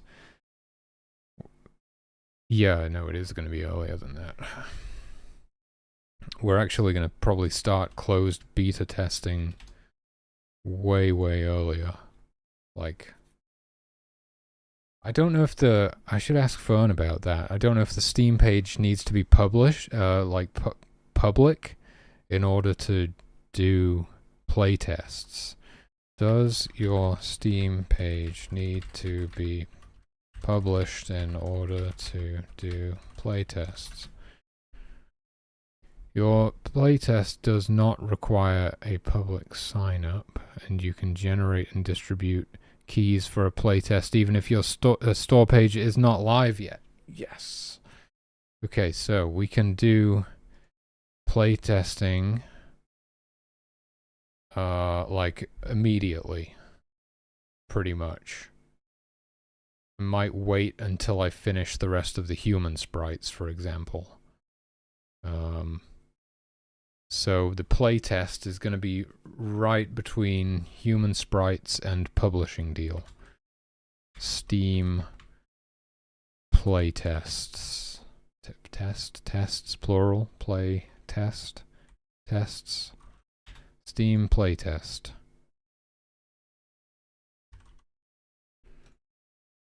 Okay. Okay, I've had a couple of people offer to playtest the game so far, and that is Freshwater Fern and Grogdev. And Community.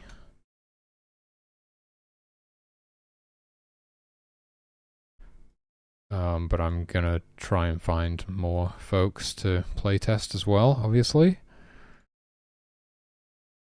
But right now, let's get this build uploaded.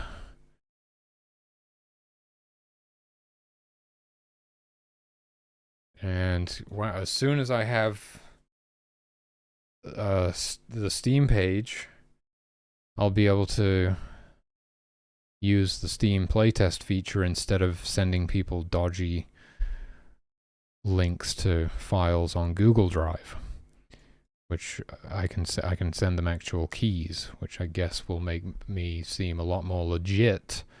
And also probably once I've sent them the key once, then I can just keep updating the builds on Steam, and they won't need to like keep re-downloading them. Well, they'll need to update them through Steam, but that's pretty cool.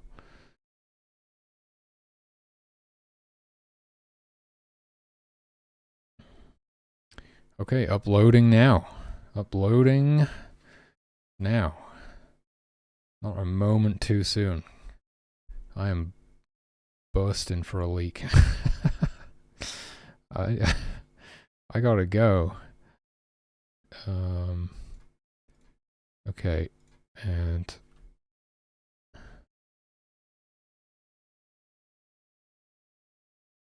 there we go. Any second now. Boom. Okay, this build is now available for Ko-fi members to download. And I am out of here, dudes. Doesn't look like we have enough viewers to raid anybody, unfortunately. But I'll be back tomorrow to do some more of this bug fixing and balancing. I hope to see you again. Thanks for watching.